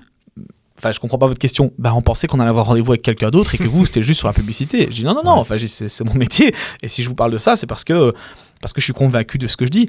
Et le fait d'être effectivement sympathique, souriant, etc. Et de prendre ça plutôt, tu vois, comme un peu comme un entretien, quoi. Comme si, imagine, c'est comme si on allait boire un verre entre guillemets tous les deux et on discute un peu de ta situation. Tu me dis, écoute, moi, ça fait quelques années que je suis indépendant, je paye beaucoup d'impôts. Ah, ok, pourquoi t'as pas fait ça? Pourquoi t'as pas fait ça? Et donc, c'est plus vraiment le côté pub, entre guillemets. Ce qui est chouette, c'est que, vu qu'on voit ma tête dessus et que c'est moi qui parle, en fait, les gens, je vais pas dire s'identifient, mais il y a un côté. Ok, il a l'air sympa. Il est accessible. Il est accessible et tout. Et effectivement, et c'est ce que je t'ai dit aussi en off. Aujourd'hui, moi, je fais plus du tout. Je fais plus de la vente, vraiment plus. Tu vois, c'est vraiment comme j'ai dit, le phygital. C'est-à-dire que les clients viennent à moi, le contact est créé via les réseaux.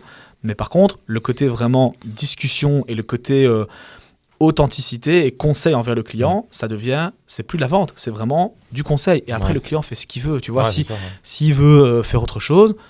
Ok, pas de problème. Par contre, il aurait eu l'information et si ne suit pas mes conseils, c'est pas grave. Et vous avez quoi comme vision maintenant pour Homelinks justement? Ici, le but c'est de continuer donc l'acquisition de clients comme ça. Là, on est en train de mettre des gros process dans la boîte parce que ça, c'est une erreur une erreur. C'est quelque chose auquel on n'a jamais été confronté. Aujourd'hui, on est en train de mettre vraiment des processus dans la boîte parce qu'on se rend compte que vu que la croissance est quand même Elle évolue bien, quoi, elle est vraiment violente, mais c'est beaucoup d'un coup. Là, par exemple, moi, je suis en train de former 3 personnes pour faire plus ou moins le même métier que moi, quoi, tu vois, donc c'est-à-dire conseiller, etc. Voilà, pour moi, c'est entre guillemets plus ou moins nouveau. Tu vois, c'est quelque chose, et je dois aller vite. Parce que forcément, la demande est là, et on en parlait en off aussi. Le retour sur investissement qu'on a sur les pubs par rapport à ce qui rentre, il est violent, quoi, il est monstrueux parce qu'on n'a pas énormément de concurrents qui font ça, et voilà, et c'est parce que c'est pas facile à faire non plus, ça a été créé de toutes pièces. Donc il y a ce côté-là effectivement, donc en termes de croissance, et le but ici, peut-être dans 1 an ou 2, c'est de commencer à racheter du coup d'autres boîtes ou d'autres portefeuilles d'assurance pour pouvoir justement implémenter tout ce qu'on met chez nous dans d'autres boîtes et les faire tourner mieux aujourd'hui. Vous avez déjà des demandes de personnes qui s'intéressent à vos process ou pas?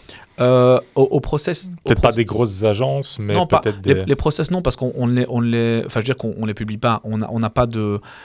Quand je parle de process ici, je te parle pas du marketing, je parle même du fonctionnement en interne, de tu vois comment. Enfin, allez, en gros, tu fais comme dans l'infoprenariat ou dans d'autres domaines. Ouais. Le client rentre, ok, comment est-ce que ça se passe? Par qui est-ce qu'il est contacté? Qu'est-ce qu'on fait en premier? Et puis après, t'as vraiment un suivi, je vais dire. Un suivi de par quel chemin le client doit passer quand il rentre chez nous, quoi, tout simplement. Et moi, je suis jeune et je veux travailler avec toi. Je fais comment? Déjà, il y en a qui vont se poser la question. Hein. En fait, il faut savoir qu'on cherche tout le temps des gens, donc ça, c'est une première chose. Recruter, Maintenant, il faut. Ça traite un peu cru ce que je veux dire. On recrute pas n'importe qui, tu vois. Ah, c'est normal, c'est logique. Je veux pas devenir, de nouveau sans critique, un ergo numéro 2. Le but, voilà. Désolé, j'ai pas envie d'avoir vraiment n'importe qui. je préfère quelqu'un qui est ultra motivé, tu vois, Ouais. et qui est chaud de se développer et qui a vraiment, voilà, et qui sait quand même apprendre parce que ça reste, ça reste un milieu sérieux, ça reste financier, c'est pas facile, tu vois, Ouais. en tout cas, allez, les produits de base ou expliquer la base à un client, ça va, devenir expert dans le domaine, C'est autre chose, ouais. c'est chaud, quoi. Franchement, ici, je suis en train de former 3 personnes. Elles ont tous les 3 un niveau de compétences différent. Il y a le côté technique et il y a le côté, effectivement, un peu, allez, je trouve que c'est un peu une mauvaise connotation, mais tant pis, c'est côté commercial, quoi, le côté humain, sympathique, le fait de pouvoir discuter avec une personne. Voilà, c'est des choses qui s'apprennent aussi. Et Donc, tu fais comment en termes de management pour former des gens? Parce que comme tu as dit, il y a toutes les problématiques que tu viens d'expliquer, mais tu as aussi l'humain que tu es. Ouais. Tu vois, donc pour pouvoir transmettre, entre guillemets, des choses qui ne se transmettent pas, comment est-ce que tu fais?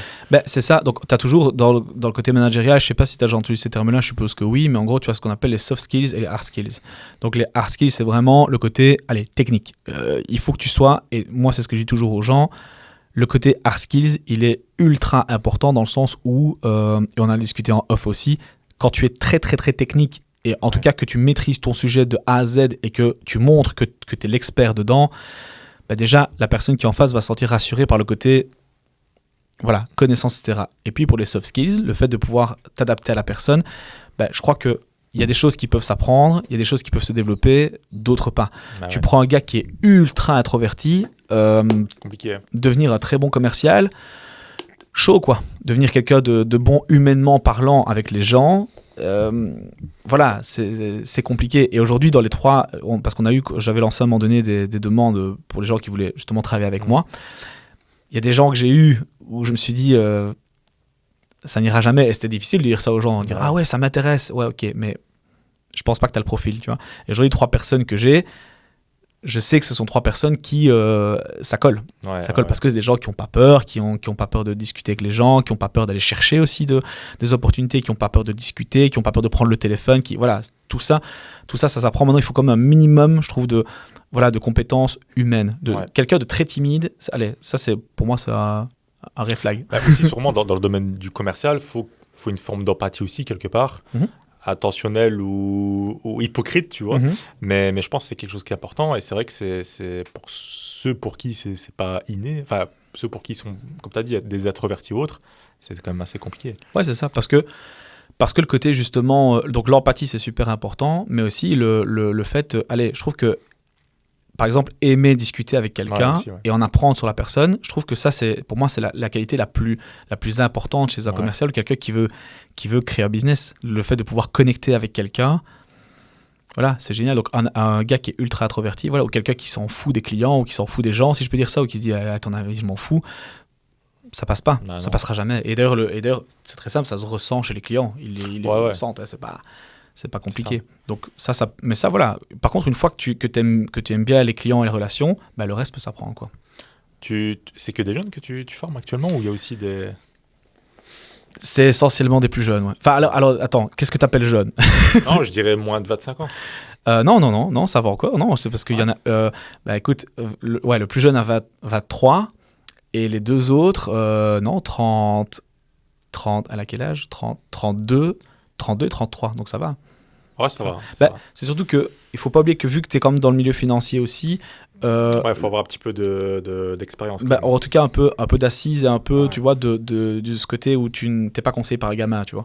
Donc, ce qui fonctionne, par exemple, avec mon employé en question qui a 23, lui, il est...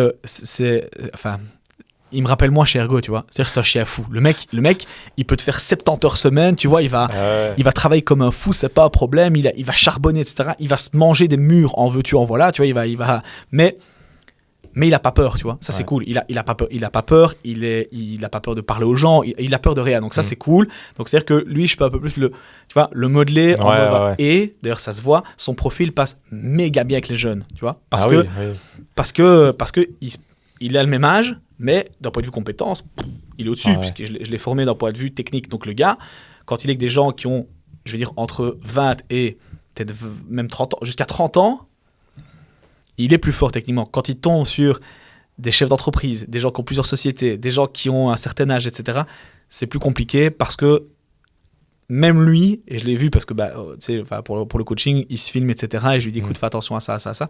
Et je vois que quand il tombe sur des personnes qui ont, allez, 40, 45, 50 ans, tu vois, il se positionne entre guillemets un peu en dessous et il est en mode waouh, monsieur, c'est vraiment bien ce que vous avez fait, etc. Ouais. Donc, alors en soi, il est empathique. Donc pour lui, enfin, tu vois, c'est cool parce que c'est vraiment de l'empathie. Il est vraiment impressionné, si je peux dire ça, par la carrière de la personne, le patrimoine immobilier, les trucs, etc. Mais donc, du coup, il y a un décalage qui se crée entre guillemets avec un chef d'entreprise, tu vois, qui a une ou deux boîtes. C'est compliqué, tu vois. Ouais. Mais par contre, effectivement, avec les jeunes, ça se passe super bien. Donc voilà. Et tu penses que toi, dans la vente, parce qu'on entend souvent dire que voilà, j'ai 25 ans, je veux closer un gars qui a 50 ans, tu viens d'en parler. Est-ce que tu penses que vraiment la personne qui a 50 ans, quand elle voit un jeune, c'est souvent très compliqué ou un bon vendeur, quelqu'un qui est vraiment bon, il peut vraiment s'en sortir et ça pose pas de problème? Non, clairement, il peut. Ouais. Clairement. Tu peux. Enfin, encore une fois, pour moi, tu peux. En fait, ce que j'aime pas, c'est. Je trouve que le métier de. En tout cas, quand on parle de commercial, je trouve que ça a un peu une connotation négative, tu vois. C'est vrai. Commercial, et surtout en Belgique. Mais commercial, c'est vendeur de tapis. Tu vois ce que je veux dire? Ouais. Genre, il va me vendre un truc. Alors qu'en fait, pour moi, du commercial, et je le répète, c'est clairement, t'es avec un pote. En fait, tu devrais avoir la même relation que ton pote dans un bar. Donc, quelqu'un qui a 25, 35, 45, 50 ans, la discussion doit être la même. C'est-à-dire que je suis là pour t'écouter, répondre à tes questions et t'aider du mieux que je peux. Et un peu comme avec un pote. On est ensemble, on est autour d'un bar, je peux choisir de t'écouter ou de ne pas t'écouter. Ça dépendra de la discussion, des arguments, de la manière dont tu veux l'amener, etc. Et je t'ai dit, j'ai encore eu il n'y a pas longtemps, c'est un client qui a 55 ans, vraiment. Donc, on fait le premier rendez-vous et le gars me dit, ouais, j'ai 55 ans, je suis chef d'entreprise, il est en société, informaticien, et il fait des parfums à côté. Ok, jusqu'à là, ça va. Et donc, on a quand même 20 ans de différence, tu vois. Donc, le gars, et ça fait longtemps qu'il fait ça, il a fait ça avant ma naissance, tu vois. Donc, tu vois, là où... Et pourtant, il est client chez moi maintenant. Pourquoi ? Parce que, dès le départ dans la discussion, il y a ce côté où tu dois poser le cadre. Et encore une fois, à partir du moment où tu montres que tu as vraiment confiance en toi, que tu connais et que tu connais mieux, entre guillemets, que la personne qui est en face de toi, qu'est-ce que tu veux qu'elle te dise ? Elle s'en fout de ton âge. Tant que tu es cohérent dans ce que tu dis, tant que tu montres les arguments, etc., c'est pas un problème du tout. La personne, allez, on a fixé le cadre. C'est-à-dire qu'on s'est présentés tous les deux. Ah ok, moi je suis chef d'entreprise, je suis vraiment intéressé à lui parce que, je répète, pour moi, le commercial, c'est pas du commercial, c'est de l'humain. Donc, je suis vraiment intéressé à lui. Je me suis intéressé à son business. Je dis, ok, en informatique, tu fais quoi ? Tu fais ça. Ah, ok, génial, les parfums. Ah, génial. Quoi, tu les fais toi-même ? Ou tu fais la logistique ? Ou tu crées carrément les bouteilles toi ? Enfin, il y a vraiment une relation qui s'installe. Et puis, tu sais, en toute humilité, il s'est présenté, je me présente aussi, je dis écoute, moi voilà ce que je fais ça, ça et ça fait 13 ans que je le fais, je maîtrise tout ce qu'on peut faire ensemble, donc j'ai le but aujourd'hui c'est d'expliquer ça, je lui ai fait un espèce de rendez-vous normal avec une vraie discussion quoi, et je lui dis tiens ok, pourquoi il avait 55 ans, 54 parce que 54 ans, je dis pourquoi est-ce que t'as pas encore des parts en pension par exemple, et c'est une vraie question, tu vois, et s'il me dit parce que j'en ai rien à foutre, ok, t'as toujours rien à foutre. Ouais, ok, alors on fait pas ça. Si t'en fous, je m'en fous, tu vois, c'est pas un problème. Et donc, c'est là, en fait, je trouve que t'as une différence entre les gens qui ont une réelle pression commerciale et ceux qui veulent vraiment avoir une discussion et aider les gens derrière, tu vois. Et dans tous les domaines, tu vois, quelqu'un qui... Je vais te donner un exemple à la con, mais si aujourd'hui, t'as quelqu'un qui... je prends un autre domaine, moi, quelqu'un qui veut faire une formation en crypto, par exemple, tu vois, et que tu veux lui vendre un programme à 5, 6, 7, 8, 9, 10 000 euros, que sais-je, et que le gars, il n'a pas 100 euros sur son compte pour investir en crypto tous les mois, ça sert à rien du vent. Tu vois, c'est pas ni que moi. Demain, tu veux faire, et c'est une vanne que je fais tout le temps à mes clients, mais c'est la vérité, j'écoute, tu fais une épargne pension, c'est maximum 87,50 € par mois, j'écoute, ça va pas te faire que tu manges des pâtes tous les jours, qu'on s'entende bien, ça va pas t'empêcher de bouffer, tu vois. Donc voilà, si t'as les moyens, fais-le, si t'as pas les moyens, ne le fais pas. Et donc, il y a vraiment ce côté, tu vois, et ça c'est vrai, et ça c'est la chance aussi que tu as, je trouve, quand tu as déjà une assise et quand tu as déjà un portefeuille, etc., en toute humilité, je suis pas sur une épargne pension, tu vois ce que je veux dire. Et donc, ça veut pas dire que je ne cherche pas des clients, mais par contre, je préfère de loin être transparent, honnête et me positionner plutôt comme un conseiller plutôt que comme un vendeur, parce que ça a une mauvaise réputation. Voilà, c'est super important, quoi. Et en plus, on parle de recommandations de bouche à oreille, tu sais, quelqu'un qui va dire, écoute, tu sais, il a même pas essayé de me vendre un truc, il m'a même dit de ne pas prendre ça. C'est chouette, quoi. Bah oui, c'est puissant. Mais tu vois, il y a beaucoup d'entrepreneurs, surtout les jeunes entrepreneurs, qui ont justement ce problème de la vente. Tu vois, ils n'arrivent pas à faire comme tu fais toi, arriver à closer, etc. Ou souvent, vu qu'ils veulent absolument signer le contrat, ils vont baisser le prix au maximum, ils se retrouvent à faire des trucs qui trop, tu vois, des choses qu'il faut pas. Comment justement tu arrives à passer de cette étape où la personne, tu l'as jamais vue, et la personne, c'est quasi ton pote, en fait. Tu vois, à l'époque d'Algo, on parlait du fameux quart d'heure d'or. Ouais. Est-ce que tu pourrais expliquer un peu Mais je l'applique toujours, ça. Ah, mais je te jure, je l'applique toujours. C'est une très bonne technique, ouais. Ben, en gros, moi, en tout cas, c'est comme ça que je fonctionne dans un rendez-vous. C'est comme ça que je forme, entre guillemets, les gens avec qui je bosse. C'est effectivement ce fameux quart d'heure d'or. Donc, tu fais que parler de la personne. Le quart d'heure d'or, effectivement, le but, c'est d'apprendre à connaître la personne, quoi. Vraiment. Et allez, à la connaître vraiment, intéresse-toi à elle, quoi. Je te jure, c'est ultra important parce que c'est là où tu crées le lien et c'est là aussi où tu peux voir si... Enfin, tu vois, s'il y a même un truc... Tu sais, des fois, c'est possible que même toi, ça n'aille pas avec la personne. Ça permet aussi de faire ça. J'ai déjà eu des clients, moi, où je me dis, je suis pas sûr que je le veux comme client. Parce que je le sens pas. Tu vois, il y a un truc qui colle pas. Donc, tu as ce fameux quart d'heure d'or où on dit toujours, apprendre à connaître la personne, etc. C'est super important, vraiment. Et j'insiste vraiment sur le vraiment. Apprenez vraiment à connaître les gens. Puis après, j'ai l'impression de donner cours aux gars que je suis en train de former, c'est un truc de fou. Donc, tu as le quart d'heure d'or.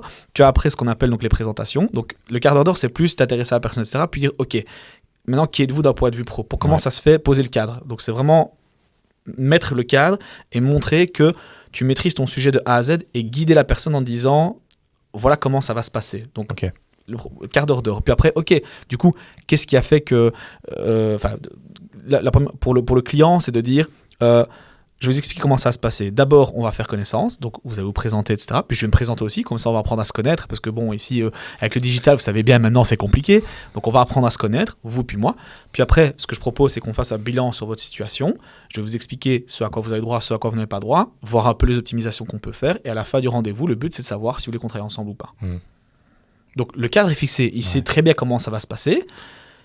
Il n'y a aucune surprise. Et puis il se laisse guider, entre guillemets. Donc c'est ça, ok, vous êtes un tel, ok, vous faites ça dans la vie, c'est génial. Bon, ok, merci en tout cas de vous présenter, faire connaissance. Ce qui est cool aussi, c'est que ça donne aussi de nouveau ça permet ce quart d'heure d'or permet d'humaniser aussi le rendez-vous. Tu sais, des fois, c'est marrant, quoi. J'ai des gens, par exemple, qui viennent de Charleroi.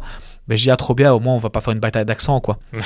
Donc, c'est con, tu vois. Et à l'inverse, c'est que les gens de Bruxelles, je me dis, bon, ok, désolé, alors, si au cas où vous l'entendez pas encore, je viens de Liège, j'ai un accent, ça va, on ne rigole pas. D'accord, on peut rigoler, mais pas se moquer. Et donc, ça, tu vois, ça détend un peu l'atmosphère. C'est une connerie, je te dis ça peut être sur d'autres domaines. Mais ça fait son effet, hein. Et donc, du coup, quand le rendez-vous donc je fais ça, j'explique effectivement tout ce qu'il peut faire. Et à la fin du rendez-vous, je dis, ok, voilà. Est-ce que vous avez appris des trucs aujourd'hui? Est-ce que c'était chouette? Ah oui, j'ai appris ça, ça et ça. Ok. Et du coup, la dernière question que je vous pose au rendez-vous, c'est qu'est-ce qu'on fait? Il n'y a pas de allez les gars, on va fixer. Non. Je dis qu'est-ce qu'on fait? Dites-moi. Est-ce que on bosse ensemble ou pas? Au final, tu peux adapter ça à n'importe quel business, quoi. Ah ouais, c'est ça. C'est adaptable à tous les business. Et comme tu as des manières de téléphoner, tu vois, et je trouve aussi que les choses ont évolué, tu vois. Au téléphone, avant, on te disait, il faut surtout pas dire le nom de la boîte, il faut surtout pas dire que tu fais ça. Alors que maintenant, c'est l'inverse.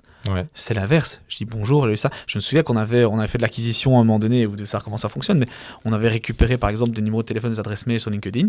D'accord, donc de scrapping, donc tu récupères, très bien. Et moi, je le disais, quoi, aux gens. Je dis bonjour, c'est Anthony Urbain, la société Oblinks. Voilà, je vous explique, j'ai eu votre numéro de téléphone sur LinkedIn parce qu'on utilise telle méthode. J'ai vu que vous étiez, je sais pas moi, pharmacien. Voilà, nous en fait, on travaille beaucoup avec les pharmaciens, on fait ça et ça. On travaille à tel tarif. Le but, c'est de fixer un rendez-vous pour savoir quand est-ce qu'on pourra en discuter. Ça passe. Basta. Et les gens étaient là. Soit ils te disent, ah non, ça m'intéresse pas. Ok, c'est pas grave. Soit, écoutez, attendez, je sais pas, je veux en savoir plus. Ok, alors là, tu peux commencer à expliquer. Mais le but, c'est, en 15-20 secondes, le client doit savoir exactement pourquoi tu l'appelles. Il n'a pas de temps à perdre. C'est ça. Si t'as pas de temps, moi non plus. C'est ça. Et est-ce que tu as, dans tout ton parcours entrepreneurial, est-ce que tu as des moments de fierté, tu as des choses qui vraiment, tu te dis, ok, là, je suis vraiment fier d'avoir accompli ça, tu vois? Il y a eu plusieurs trucs. Il n'y en a pas eu 3000, mais il y a eu à un moment donné, donc à l'époque chez Ergo, tu avais ce qu'on appelait le Victor. Je sais pas si tu te souviens de ça. Ça me dit quelque chose. Victor, c'était en fait, il récompensait à l'époque oui. les meilleurs dans C'est vrai. la catégorie dans laquelle tu étais, quoi. Et je l'ai obtenu, ce Victor-là. Donc j'étais le meilleur, entre guillemets, de tout le Belux en tant Incroyable. qu'agent principal, je pense. Donc dans le secteur d'assurance, j'étais le meilleur, du coup, sur des milliers de... T'étais jeune en plus, vu que t'étais toujours étudiant. C'est pour ça que je dis ça. Ouais, j'avais 23, je crois, ou 24 à ce moment-là. Et en plus, il n'y a rien à faire. T'es content parce qu'il y a tout qui va avec. T'as la reconnaissance, effectivement. Tu passes devant tout le monde sur une scène, genre t'es le meilleur de toute la société. T'as fini premier. 2, à l'époque, tu gagnes des voyages. Genre, j'en ai gagné 4 sur la même année. Avec madame. Donc, tu dis, bon, ça a été chiant, mais regarde, t'as vu, on peut faire le truc. Et honnêtement, cette année-là, je crois que j'ai jamais autant gagné ma vie, quoi, comme un cochon. C'était aberrant. En tant étudiant, c'était déconné. C'est abusé. Déconné. Donc ouais, non, c'était compliqué. Donc tu as eu ce moment-là. Le moment, il y a eu plusieurs moments comme ça. Il y a eu ce moment-là, il y a le moment où, tu sais, quand je me suis lancé comme indépendant, tu as ma mère qui était en mode fais pas ça, c'est dangereux.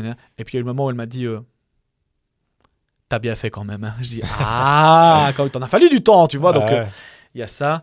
Et puis, des moments de fierté, voilà, les conférences, c'était un peu une fierté, tu vois, donner une conférence devant 400 personnes, c'était chouette. Le fait aussi, quand tu te retrouves où tu te compares peut-être à d'autres gens et t'es dans le top, entre guillemets, alors que dans le milieu des courtiers, on a déjà terminé dans le top 3 des meilleurs courtiers, alors qu'on est... En plus, t'es encore jeune, quoi. T'as même pas 40 ans. C'est pour ça que je dis ça. C'est monstrueux, quoi. Alors qu'il y a des gens qui sont installés depuis très longtemps et tout, ça. tu vois... Donc voilà, non, des petites fiertés comme ça, tu vois, le fait d'avoir entrepris, il y a plein de trucs, c'est essentiellement ça. C'est surtout je trouve que la fierté, c'est de pouvoir profiter ou avec des gens que t'aimes bien, quoi, tu vois. Ça c'est super important. Il y a plein de choses. Enfin, j'ai offert un voyage, par exemple, à New York à ma mère. Ah, magnifique. Tu vois, donc c'est des trucs. Il y a des trucs comme ça qui sont un peu qui te marquent, quoi, tu vois, des trucs où tu te dis ok, voilà, ça a pas servi à rien, j'ai réussi à faire ça. Je t'ai dit, New York, j'en parlais depuis facilement 5 ans, quoi, et je l'ai toujours dit. Alors je l'ai pas dit à ma mère parce que le but c'était de faire une surprise, mais je l'ai dit à ma petite sœur. Je dis écoute, un jour, je te jure, je lui ferai un voyage à New York. En plus, New York, c'était dinguerie. Et ma mère, en plus, pas un mot d'anglais. Je crois qu'elle est plus loin, c'est peut-être genre en Italie, tu vois. Non, chaud. Excellent. Et tu as des objectifs que tu vas atteindre ou des rêves, tu vois, perso ou pro, hein? Il y a des trucs, il y a des trucs. Tu peux pas dire. Il y a des trucs que je peux pas dire, ça, c'est sûr et certain. Mais non, parce que il y a des surprises, c'est regarder, des trucs etc. bien sûr. Voilà, il y a des trucs que je peux pas dire, mais sinon non, voilà. L'objectif financier, c'est ce que je t'ai dit, c'est il y en a un. Quand je dis tout à l'heure, être riche, c'est pas avoir de l'argent, c'est avoir le temps de dépenser. Je crois que il y a un objectif financier, mais surtout il y a entre guillemets la possibilité de le faire en travaillant quasiment pas ou beaucoup moins ou d'une autre manière, tu vois. Ça, je crois que c'est l'objectif, tu as dû l'entendre dans toutes les bouches à mon avis des entrepreneurs, c'est de pouvoir te dire demain j'ai, je sais pas moi, 10, 20, 30, 40 000 euros, mais par contre je suis plus dans l'opérationnel. Et de pouvoir à un moment donné dire stop, quoi. Et toi, du coup, tu utilises l'IA, tu nous as parlé tout à l'heure, tu trouves que c'est justement plus facile d'atteindre, justement sortir de l'opérationnel grâce à l'IA, ou est-ce que pour toi ça reste encore plus de l'assistanat qu'autre chose? En fait, ce qu'il y a, c'est que l'IA te permet, je trouve, d'économiser, parce que surtout dans notre milieu, alors je sais pas si c'est utile dans tous les milieux, mais surtout dans notre milieu, on est dans un milieu en tout cas ultra administratif, tu vois, où il y a la blinde de trucs. Et donc aujourd'hui, l'IA, clairement, fait que tu peux scaler pour moi plus facilement parce que au niveau de tous les process, tu économises quasiment à temps plein et demi, quoi. Mais donc ça, voilà, et ça te permet aussi de pouvoir faire une croissance, notamment, je t'ai dit, on l'utilise pour le cross-selling et autres. L'IA, franchement, pour moi, c'est la découverte d'Internet, quoi. C'est le même principe. On est à la même époque. On est au tout début, entre guillemets, de ce qu'on peut faire. Et aujourd'hui, là où, et l'opportunité, on en a parlé un peu off caméra aussi, mais l'opportunité qu'on voit, c'est qu'on est dans un milieu où la moyenne du courtage, c'est 55 ans. Il y a quasiment personne qui utilise l'intelligence artificielle et nous, on est déjà en train de créer, entre guillemets, des GPT propres à notre domaine, quoi. Genre, aujourd'hui, on a ça. On remplace un temps plein et demi avec ce qu'on a mis en place avec les gens. Et on est au début. On est au début. Donc, C'est incroyable. ça va être dingue, quoi. Ouais, mais c'est vrai que ça demande du coup de vraiment avoir le temps et avoir l'envie de s'intéresser à ça. Et c'est vrai que beaucoup ne l'ont pas ou n'aiment pas du tout ça. Et Ouais. c'est compliqué pour beaucoup. Hein. Bah, je crois que Surtout c'est en ça. Belgique. Je crois que c'est ça. T'as plein de gens qui sont... Déjà, comme d'habitude, à chaque fois qu'il y a une révolution, t'as plein de gens qui sont contre, tu vois. Ouais. Je te jure, parce que j'en ai discuté forcément avec des collègues courtiers, etc. Et j'ai mon pote courtier qui m'a dit, voilà, j'en ai parlé dans le groupe de courtiers, enfin, tous les gens qui travaillent avec moi dans le courtage. Et ils m'ont dit, fais pas ça, et quoi, demain, on va être remplacé par des robots et tout. T'es là, mais je te jure, Ouais, véridique, hein, mot pour mot. Ouais, c'est ça, on va être remplacé par des robots. Tu dis, mais en fait, encore une fois, et ça, c'est un truc qu'on peut retenir, je trouve, dans tous les domaines, c'est quand quelque chose est en marche, t'es trop petit que pour changer. Tu peux pas, ça marche aussi avec l'humain, tu peux jamais changer les autres. La seule chose que tu peux changer, c'est toi. C'est ta réaction par rapport aux autres. C'est pareil quand il y a une nouvelle opportunité ou un nouvel acteur, si je peux dire ça, sur le marché, tout le monde va utiliser l'intelligence artificielle, que tu le veuilles ou non. Ouais. Comme ça, tu le sais, d'accord ? C'est quoi ? Je t'enlève le suspense. Tout le monde va l'utiliser. Soit tu prends le pas, tu y vas, soit tu vas être largué. Ouais. Et c'est pas une question de... Tu vois, c'est marrant quand tu dis, ouais, il y en a qui n'ont pas le temps, il y en a qui n'aiment pas. C'est pas une question, en fait. Ouais. C'est pas comme si t'as fait le choix. T'as pas le temps, prends-le. Prends-le parce que demain, tu vas rater le train, quoi. Ouais. Ah, j'aime pas. Bah, tant pis. Tant pis. Tant pis. Non, c'est ça. Tant pis. C'est comme déjà la première digitalisation avec le passer du papier au mail, déjà. Les gens ont dû s'adapter, et pas le choix, quoi. C'est ça, C'est clair. clairement. Et est-ce qu'à un moment donné, dans ta vie, tu as eu des doutes ou eu l'envie d'abandonner ou pas spécialement? Il y a eu... abandonner quoi ? Tu dirais dans l'entrepreneuriat ou bien... Ouais, l'entrepreneuriat, tu te dis, vas-y, là, c'est compliqué, quoi. Je t'avoue que, ouais, en 2017, quand Ergo a arrêté... C'est le moment où vraiment tu t'es posé des questions, quoi. Bah, il y a 2 moments où c'était un peu compliqué, je trouve. En tout cas, vraiment dans l'entrepreneuriat. Deux vrais moments. Surtout que c'est vrai que, pour avoir connu Ergo aussi, il y avait aussi cet aspect ambiance, énergie, que tu perds au-delà du business. De fou. Et parce que, bon, comparer, pour que les gens ne connaissent pas, le MLM aujourd'hui par rapport à Ergo, je trouve que c'est un monde de différence. À l'époque, Ergo, c'était quand même... t'avais une énergie authentique et t'avais pas que des vendeurs de rêves. T'avais vraiment des gens qui faisaient des dingueries et t'avais même des gens qui venaient nous donner des cours qu'aujourd'hui même des grands experts en PNL, tout ce que tu veux, ne donnent pas. Les mecs ils avaient rien préparé, quoi, tu vois. C'était incroyable. Et c'est vrai que quand ça marche bien pour toi à ce moment-là et que ça se termine, en fait, c'est vrai que j'imagine un peu le truc, quoi. Bah, c'est ça qui a été chaud. Donc, il y a eu vraiment... il y a eu 2 moments où ça a été un peu compliqué. Donc, effectivement, il y a eu cette... ouais, parce que il y a le moment... Les moments où c'est compliqué, c'est le moment où je me suis lancé, où là, très franchement, et sans vouloir passer pour l'entrepreneur pessimiste, mais mes premiers clients, c'était pas mon entourage, tu vois. Donc, il y a eu tous mes potes, tous les gens, tu vois, en plus chez Ergo, bah, tu vois, il y avait des trucs, tous les gens autour de moi, si tu veux, comme je t'ai dit, à un moment donné, ils ont quasiment tous suivi, et tu le comprends que plus tard, ça, tu vois, parce que t'as pas la même mentalité, tu comprends, enfin, quand tu vieillis ou quand tu grandis, quand tu évolues, il y a plein de trucs où tu te dis, bah, au final, ils avaient raison, tu vois, jamais ils auraient pu faire ce que moi j'ai fait, parce que c'est pas leur personnalité, c'est pas leur manière de penser, etc. Et donc, au début, bah ouais, tu sais, moi quand j'ai commencé chez Ergo, tu vois, j'ai été de suite genre l'optimiste fou. Genre, waouh, attends quoi, on peut gagner notre vie comme ça, on peut faire ça, on te forme gratuitement, genre on va t'apprendre ce que c'est la finance et tout. Ouais. Et donc, c'est au début, quand je dis que j'étais pas dans le recrutement, bah, j'ai quitté le recrutement, si je peux dire ça. En tout cas, je l'ai pas fait pendant très longtemps parce que justement, sans vouloir être négatif, mais les autres m'ont dégoûté en mode, tu vois. Moi, j'étais là en mode, mais c'est une opportunité de dingue. En tant qu'étudiant, en plus, tu vois. Tu prenais 0 risque. À part te former, prendre de ton temps et gagner ta vie comme n'importe quel étudiant le gagne, t'avais plein d'opportunités, quoi. Et donc, là où c'est chaud, c'est que ton entourage, au départ, ne te soutient pas beaucoup, voire pas du tout, tu vois. Voire même le contraire. Voire même le contraire, tu vois. Mais tu vois, ces trucs que tu comprends par après, tu vois, que ce soit ma mère, que ce soit mes potes, etc. Bah, au début, en fait, ils vont et c'est des phrases que tu vas entendre dans la bouche des entrepreneurs, mais tu sais, ils vont toujours te parler du négatif. Ma mère, ça c'est marrant aussi, faut savoir que ma mère, c'est une infirmière indépendante. Hein. Elle est indépendante, d'accord. Et ma mère me disait, fais pas dépendant, c'est dangereux.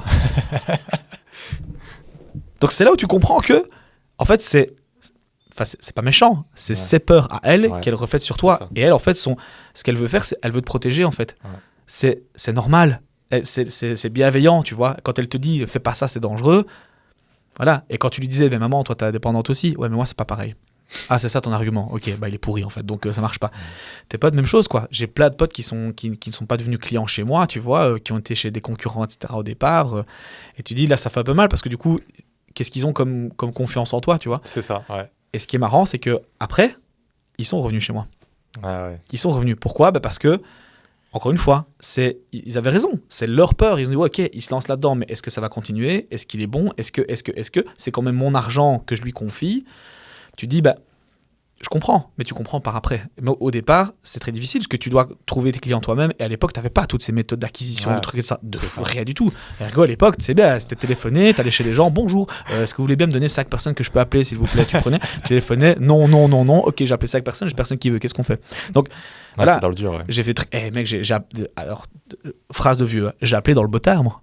Ah ouais. Donc, tu vois, je prenais une numéro comme ça et je me prenais, genre, sans te mentir, 50 non, 4-5 oui. J'y allais. Sur les 4-5, oui, il y en avait 2 qui se pointaient, les autres se pointaient pas. Et c'était chaud, quoi. Donc, voilà, il fallait vraiment ça. Donc ça a été vraiment compliqué. C'est vraiment le début quand tout le monde te dit ça marchera pas et qu'effectivement au début ça marche pas ou pas bien, bah, il faut de la patience, il faut de la résilience, il faut vraiment être courageux. Ça, c'était vraiment compliqué. Et le deuxième, c'est quand Ergo a arrêté, quoi, en 2017. Parce que au début, ça marche pas trop. Mais qu'est-ce qui marche réellement dans ta vie quand tu es étudiant ? Enfin, tu vois, y a pas grand-chose. C'est pas grave, tu vois. Ok. Au pire du pire, tu perds du temps. C'est ça. C'est que ça. Tu perds du temps, tu perds pas vraiment d'argent. C'est vrai qu'en plus, ça coûtait rien d'aller chez Ergo et même si tu faisais pas de contrat pendant 3 mois, on te virait pas, quoi. Non, on te virait pas. Et puis en plus, bon, après, voilà, t'avais quand même de nouveau, t'avais tes cotisations sociales à payer, etc. Ouais. Enfin, mais. Vu encore, il y en a qui s'arrangeaient un peu. Ah, tu pouvais. Donc c'était vraiment incroyable. De façon, c'est très simple. Quand tu gagnais pas d'argent du tout, tu pouvais prouver que tu n'avais pas gagné d'argent, donc tu pouvais être exonéré. Donc c'est ça. En soi, voilà. Mais ça, de nouveau, c'est des choses quand tu étais bien formé. Attention, chez Ergo, on t'expliquait ça. Donc effectivement, le risque il était minime, mais à part effectivement du temps et de l'investissement, je veux dire personnel, voilà. Et puis deuxième, par contre, là où c'est plus compliqué, c'est que quand tu es chez Ergo et qu'en 2017, ça se casse la gueule correct, que tu passes d'un niveau de vie et que, boum, tu redescends à 0, là, c'est compliqué. Parce que t'as des gens qui reviennent en mode « je t'avais dit que ça marcherait pas ». Ah ouais. Ouais, mais c'est chaud, hein. Ça fait encore plus mal. Ouais, voilà. En plus, t'as été malin. T'as très bien gagné ta vie. En plus, Ergo, tu devais recruter, non, mais tu devais montrer que tu gagnais ta vie. Tu vois, ça, c'était le côté un peu... Allez... un peu tordu, je trouve, de chez Ergo, c'est qu'il y a des gens, et ça, de nouveau, tu l'apprends par après, parce qu'au départ, tu connais pas la vie des gens. Il y a des gens, tu sais, il fallait s'acheter des Porsche, etc., des trucs, tu vois, pour montrer que, etc. Et en fait, après, ils dormaient dans leur Porsche aussi, donc c'était aussi leur maison, donc c'était bien. Mais donc, du coup, tu vois, quand t'es monté, entre guillemets, t'as une expression, ça, plus t'es haut, plus la chute sera compliquée. Donc, franchement, retomber, donc là où quand je dis que je gagnais bien ma vie, bien, genre 3-4 fois salaire normal par rapport à tous mes potes, quoi. Et donc, c'est là où tu as été un peu content, où tu dis, regarde, t'as vu, ça marche finalement. Bah, boum, tu te recasses la gueule. Et là, il faut repartir de zéro. C'est-à-dire, ah, les gars, je sors plus, je fais plus ça, je vais plus au resto, je fais plus. Pourquoi ? C'est dur à dire ça. C'est très dur. Parce que j'ai pas les moyens. Je peux pas. Je suis désolé, les gars. Ah, mais les gars, il y a un anniversaire d'un tel, on ferait bien une cagnotte. Ah, on fait quoi ? On met 30 balles chacun ? Les gars, j'ai pas. Je suis désolé, j'ai pas. Et arriver à dire à la personne, j'ai pas, ça fait mal à l'ego. Bah, ton ego, ouais. Donc ça, c'est un truc. Alors, ça a été très difficile, mais c'est quelque chose que j'ai appris. Ton ego, tu le mets de côté toute ta vie, en fait. On s'en fout. Alors, il en faut, tu vois, pour le côté. Allez, tiens, il y a ce courtier-là qui est meilleur que moi. Ok, mais ça, c'est pas de l'ego mal placé, tu vois. T'as ce côté où aujourd'hui, quand tes vrais potes, tes vrais amis, etc., ils peuvent comprendre quand tu prends une décision, quand il y a quelque chose qui va pas, et tu peux le dire de manière transparente. Pareil avec ta famille, tu vois. Quand ça va pas, ça va pas. Je t'ai dit, j'ai eu une séparation à un moment donné où c'était galère, j'ai dû racheter ma maison tout seul. Bah, tu sais, voilà, j'avais une ou deux belles montres, j'avais des trucs, j'avais ça. Ok. C'est là où tu vois, en étant plus mature, j'ai mis mon ego de côté, je prends mes montres, je revends tout. Je sais que c'était galère de fou parce que c'était vraiment le début. Homelix, voilà, fonctionnait très bien, mais j'avais pas assez pour acheter la maison dans laquelle je vis maintenant, qui est une très très belle maison, c'est pour ça que j'avais pas assez aussi. Mais en gros, j'avais dû revendre, j'ai revendu mes montres, j'ai dû demander, pour la première fois de ma vie, j'ai demandé des sous à ma mère.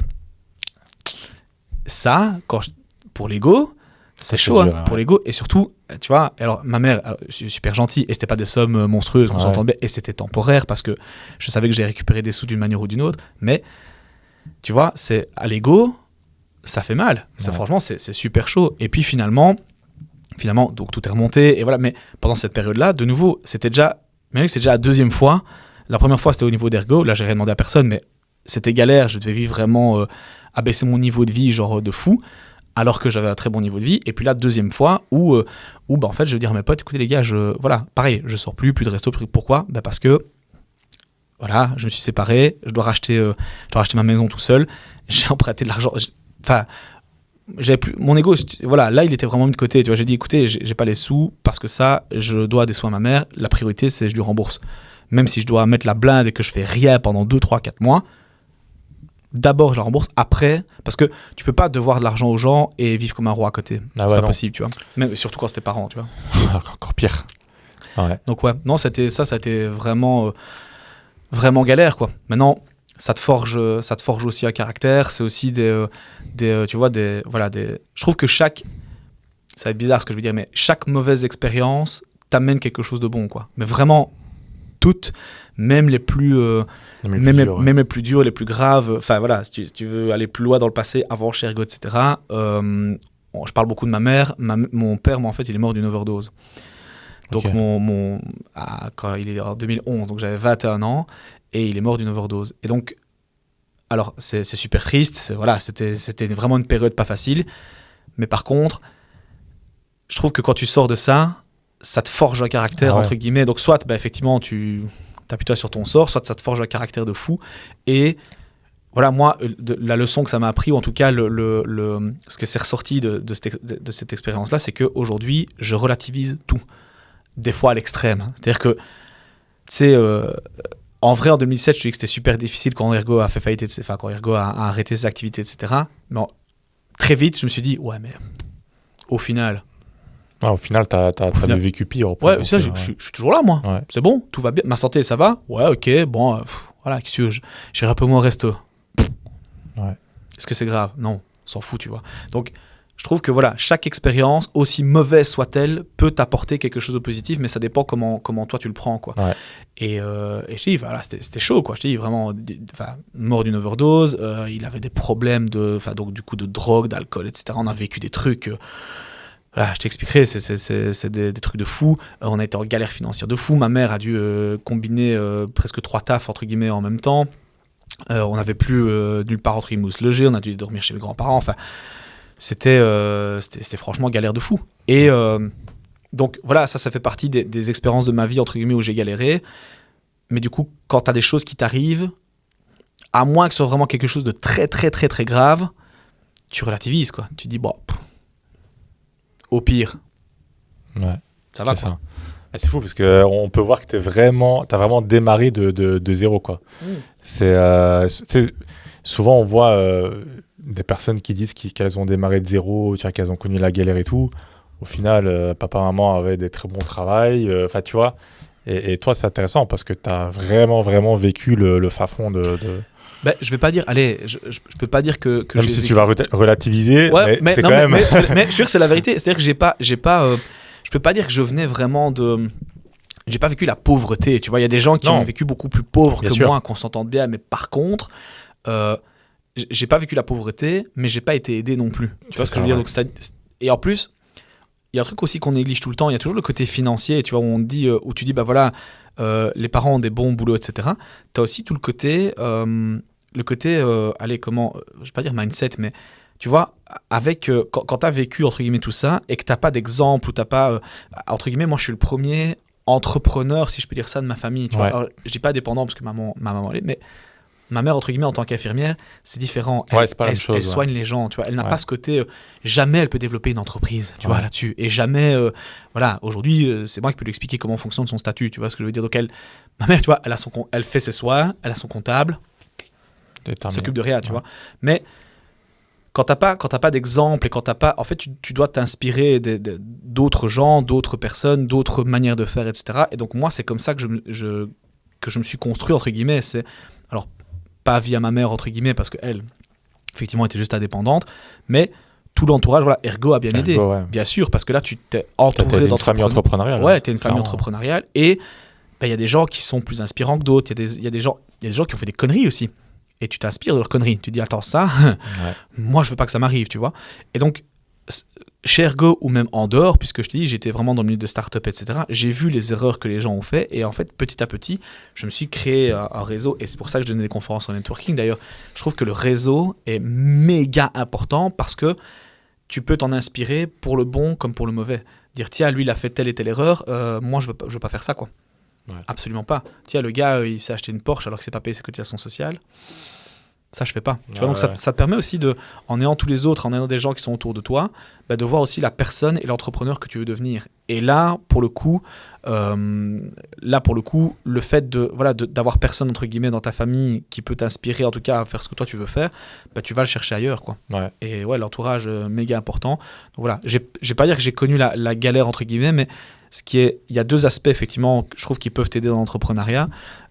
C'est effectivement, si tu as une famille ou un patrimoine de base, alors je dis pas que ça va être facile, mais c'est plus facile que quand on n'a pas. Ça, c'est sûr et certain. Et deux, c'est ce côté justement un peu, on y revient, pas éducation financière, mais quoique si un peu ce côté, c'est-à-dire quelqu'un qui a l'âme d'un entrepreneur, il va pouvoir te guider un minimum, tu vois, sur le statut, sur le truc, sur comment faire, etc.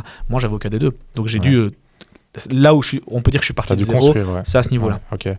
Et tu as des mentors ou des personnes qui t'ont vraiment inspiré, que ce soit que tu connais en vrai ou peut-être même des entrepreneurs, tu vois, américains ou autres, ou pas spécialement? Très franchement, alors maintenant oui. Donc tu vois, on parlait d'éducation, etc. On y revient. Ça peut être un membre de la famille aussi. Ouais, mais sauf qu'au départ, moi en tout cas, j'en ai pas. Si. Il y a, mon grand-père, si tu veux, avait aussi une petite boîte dans l'informatique. À l'époque, c'était dans la réparation, tu sais, de cassettes, de trucs, etc. Donc c'était un vieux truc. Donc il avait une petite boîte. Mais par contre, c'est marrant que tu me parles de ça. On a un peu le même parcours dans le sens où donc lui, émigré italien, il est venu ici, il connaissait, big bordel, connaissait pas la langue, connaissait rien du tout, quoi. Et il a vraiment fait tous les métiers possibles et imaginables. Donc il a travaillé dans l'Oreca, il a travaillé comme salarié, puis il a ouvert un garage. Rien à voir. Et en fait, il s'est à chaque fois formé sur le tas, tu vois. Et il a terminé. Donc il a fait ça. Il avait une entreprise de location, tu sais, de cassettes, de DVD, etc. Tu vois, donc quand ça fonctionne encore, tu vois, c'est bien. Mais il a revendu avant que justement, avant l'arrivée d'Internet, etc. Et du fait que les DVD allaient disparaître. Puis il a créé donc du coup sa petite boîte. Et en gros, lui, c'était un peu mon mentor, plutôt dans la manière de réfléchir. Il était très, très, très, très, très intelligent. Donc, capacité à apprendre, à analyser, etc. Il connaissait plein de trucs sur plein de domaines, un truc de fou, quoi. Donc, lui, voilà, je me suis toujours dit, je l'ai eu comme exemple en mode, ok, il faut que je sois aussi malin que lui. Voire plus malin que lui, tu vois. Et donc, quand j'ai besoin de conseils, alors il ne me donnait pas des conseils en entrepreneuriat, mais tu vois, sa façon d'analyser. Il me faisait réfléchir en fait sur la manière de voir le business, etc. Donc, je veux dire que mon modèle, jusqu'à un certain moment, c'était lui. Puis bon, il est devenu trop vieux, donc du coup, je pas que j'ai dépassé, mais lui s'est arrêté forcément, et moi j'ai continué, quoi. Et puis après, oui, des gens que j'aime bien, ou en tout cas que je regarde, oui, il y en a plein. Je lis aussi plein de livres, tu vois. Je lis plein de livres, je regarde plein de vidéos, il y a plein de trucs. Je sais pas, moi, tu prends par exemple, allez, on parlait tout à l'heure, parce que j'aimais tout ce qui est vente et tout ça, mais tu prends par exemple le Loup de Wall Street. Ah ouais, Jordan Belfort. Alors attention, si tu fais un montage avec moi là, tu te calmes, d'accord? Parce que c'est. Ah ouais, non, l'association courtier se fait très vite. Tu te calmes, gentil, d'accord, hein. Mais j'ai lu son livre par exemple, donc vraiment le livre, qui s'appelle The Way of the Wolf, et en gros, il t'explique comment lui faisait à l'époque pour faire rentrer les clients. Et aujourd'hui, c'est toujours d'application. Il t'explique, il dit, OK, le marketing, ça sert à quoi? Ah, ça sert à vendre. Non. Le marketing, ça sert à faire rentrer le client, à faire comprendre au client que tu existes. Après, il y a la vente. C'est deux trucs différents. Donc, déjà, le gars t'explique un peu la manière dont lui fonctionne. T'as ça, enfin je sais pas, il y a un livre que j'adore aussi qui s'appelle Ces gestes qui vous trahissent. C'est des trucs où tu peux, sur tout ce qui est PNL. Tu prends Tony Robbins, très fort aussi, très très fort. Tu vois, il y a plein de trucs. Voilà, tu prends, allez, dans le domaine digital, mais je trouve qu'il a une vision. En fait, lui, ce qui m'impressionne, sa vision. Tu prends Gary Vaynerchuk. Ah oui. La vision très fort. La vision. Mais tu vois, voilà, lui par exemple, il m'intéresse pas dans mon business. Mais sa vision du monde et de comment fonctionnent les trucs, quand tu vois qu'en 2010, je pense, il parlait déjà des gens qui allaient faire des TikTok, tu dis, mais ce mec est un génie, tu vois. Donc, il y en a plein, tu vois, comme ça, des Hormozy, par exemple, qui est en vente, est une machine de guerre. Ce mec, ouais. Tu vois, c'est tous des trucs... voilà, tu t'inspires vraiment de plein de domaines différents et c'est vrai que je pense que c'est important de pouvoir avoir plusieurs casquettes ou en tout cas plusieurs connaissances dans chaque domaine, notamment surtout le digital aujourd'hui si on est entrepreneur. C'est top. Et j'ai un dernier sujet que j'aimerais aborder avec toi, c'est justement le networking. Parce que moi j'ai commencé l'entrepreneuriat dans le digital, donc toujours derrière un ordi, tu vois, et je savais que le réseau c'est important et tout, mais je me suis jamais autant rendu compte de la puissance du réseau depuis que j'ai créé ce podcast. C'était sûr en 3 mois. Tu vois, genre c'est n'importe quoi. Et à l'époque, tu vois, moi qui suis à la base quelqu'un d'introverti, j'allais dans les networking, tu sais, t'as 100 personnes, t'as personne qui se parle, tu vois, c'est nul, tu vois. Est-ce que toi tu aurais des conseils? Voilà, moi je suis un jeune ou un entrepreneur, je veux aller faire du networking. Est-ce que tu as des conseils à me donner? Comment aborder les gens, etc. J'en ai plein. Vraiment plein. Non, voilà. Alors, c'est pour ça que je donne des conférences. C'est comme ça, tu sais là-dessus. Ah oui. Alors, déjà, donc networking, déjà, c'est un mot qui est très large. Moi, j'aime bien aborder cette notion de réseau pour plusieurs choses. Déjà, il faut savoir qu'en Belgique, c'est un peu différent. On en a discuté aussi un petit peu en off. La Belgique est moins, je trouve, digitale que les autres pays. Et donc, par définition, aujourd'hui, si tu connais les gens, en vrai, ça peut t'ouvrir des portes. Ouais. Et en Belgique, la Belgique fonctionne toujours un peu comme avant, à l'ancienne. Et donc, si tu veux ouvrir des portes, tu dois connaître les gens en vrai, en digital. Voilà. Et en plus, on est de plus en plus, je trouve, submergé de messages, de trucs, voilà, ça devient un peu plus compliqué. Et on dit toujours aussi, que alors c'est une phrase que tu as déjà dû entendre aussi dans la bouche d'autres entrepreneurs, on est toujours la moyenne des 5 personnes qu'on fréquente. Et je sais pas si tu vas le recevoir un de ces 4 sur le podcast, mais Marvin Ndiaye, tu vois qui c'est? Celui qui a écrit Ultra. Ultra, voilà, et Fréchaud. Donc le gars, en fait, voilà, on s'entend très bien, donc on est super potes, etc. Donc ça, voilà, on a la même vision sur pas mal, pas sur tout, mais sur pas mal de choses. Et il explique, lui, que son cercle de potes proches change tous les 2, 3, 4, 5 ans. Okay. Pourquoi? Parce qu'en fonction de comment lui évolue et comment sa boîte évolue, de ce dont il a besoin, ou truc, et il dit qu'il ne perd pas forcément contact avec ceux qui étaient à ce moment-là. C'est juste que, en fonction de où le vent le mène, il rencontre d'autres personnes. Et donc, ça, c'est la première chose, c'est de dire que le réseau, pour moi, surtout en Belgique, à l'étranger aussi, mais surtout en Belgique, il est ultra important. C'est des gens qui vont t'ouvrir des portes et surtout qui vont te créer des raccourcis. Donc, c'est pas dit, par exemple, que si demain, prends l'exemple de Marvin, si demain tu veux rencontrer Marvin, alors tu as la chance que lui, il est quand même très réactif sur les réseaux, mais si tu dis « Salut Marvin, est-ce qu'on peut te rencontrer ?» Je crois qu'il va te dire non. Parce que, pourquoi? Pourquoi faire, quoi. Alors que je te dis salut Marvin, au fait je viens de la part d'Anthony Urbain, on a discuté de toi et il trouve que c'est super important qu'on se rencontre, il va peut-être dire on va peut-être pas se rencontrer, par contre si tu veux on peut faire un call de 5 minutes si tu veux.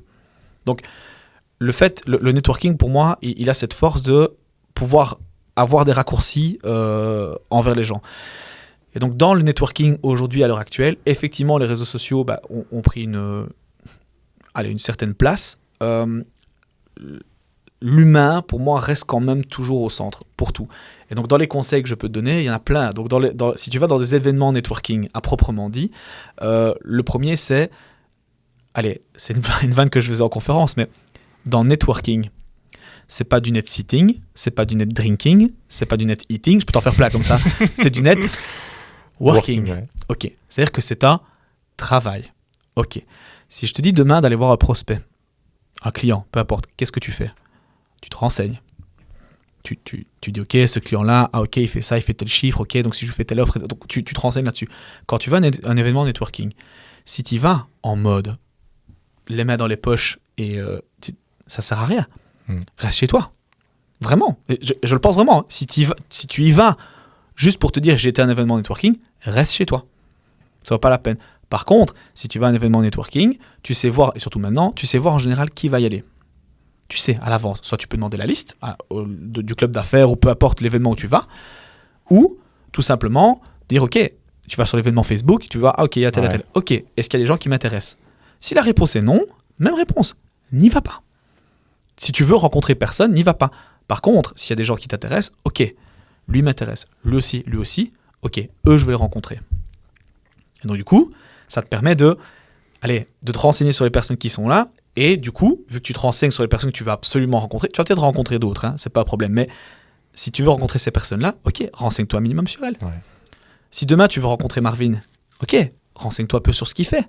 Renseigne-toi. Alors c'est facile, de nouveau, il est sur les réseaux, etc. Donc c'est différent, mais allez, tu vas tout près de Marvin, tu dis au fait, Marvin, franchement, génial, ton club ultra, franchement, j'adore ce que tu fais, c'est super chouette. Au fait, tiens, pourquoi tu as créé ça? Tiens, justement, tu penses que le networking c'est intéressant? Et Fréchéo, ça se passe comment? Tiens, le secteur du retail, dans l'alimentaire, c'est pas trop compliqué. Enfin, tu vois, plus tu connais la personne, plus tu peux créer des liens et des accroches avec cette personne-là, et peut-être des liens, tu vois, des trucs, des sujets qui vous intéressent tous les deux. Donc ça, c'est la première chose, c'est quand tu vas à un événement, vas-y préparer quoi. Vraiment, c'est du networking, c'est pas autre chose. Deuxième chose, effectivement, c'est de t'intéresser vraiment aux gens. Une phrase que j'adore aussi, c'est « T'as 2 oreilles et une bouche, c'est pour écouter 2 fois plus que ce que tu parles. » C'est vrai. Et c'est vrai, quand tu vas, tu peux passer des heures avec une personne, et c'est le cas ici, regarde, un jour on se rencontre en soirée, on se connaît pas, je vais te poser plein de questions, et vu que tu vas comprendre que je suis vraiment intéressé à toi, tu vas peut-être te dire, ce mec-là, franchement, il est génial. Ouais. J'aurais peut-être pas dit un mot. Ça se trouve, tu seras juste mon nom, mon prénom, ma boîte, mais tu sais même pas ce que je fais réellement. Mais parce que je me suis réellement intéressé à toi, tu vas kiffer. Pourquoi? Parce que c'est quoi le sujet de prédilection favori de l'être humain? Soi-même. Lui-même. Ouais. Exactement. Donc plus tu parles de toi, plus tu vas te sentir apprécié. Ce qui est vrai, tu vois. Et encore une fois, intéresse-toi vraiment à la personne. C'est pas un problème. Ok, donc tu arrives préparé, tu t'intéresses vraiment aux gens. Après ce networking, qu'est-ce que tu fais?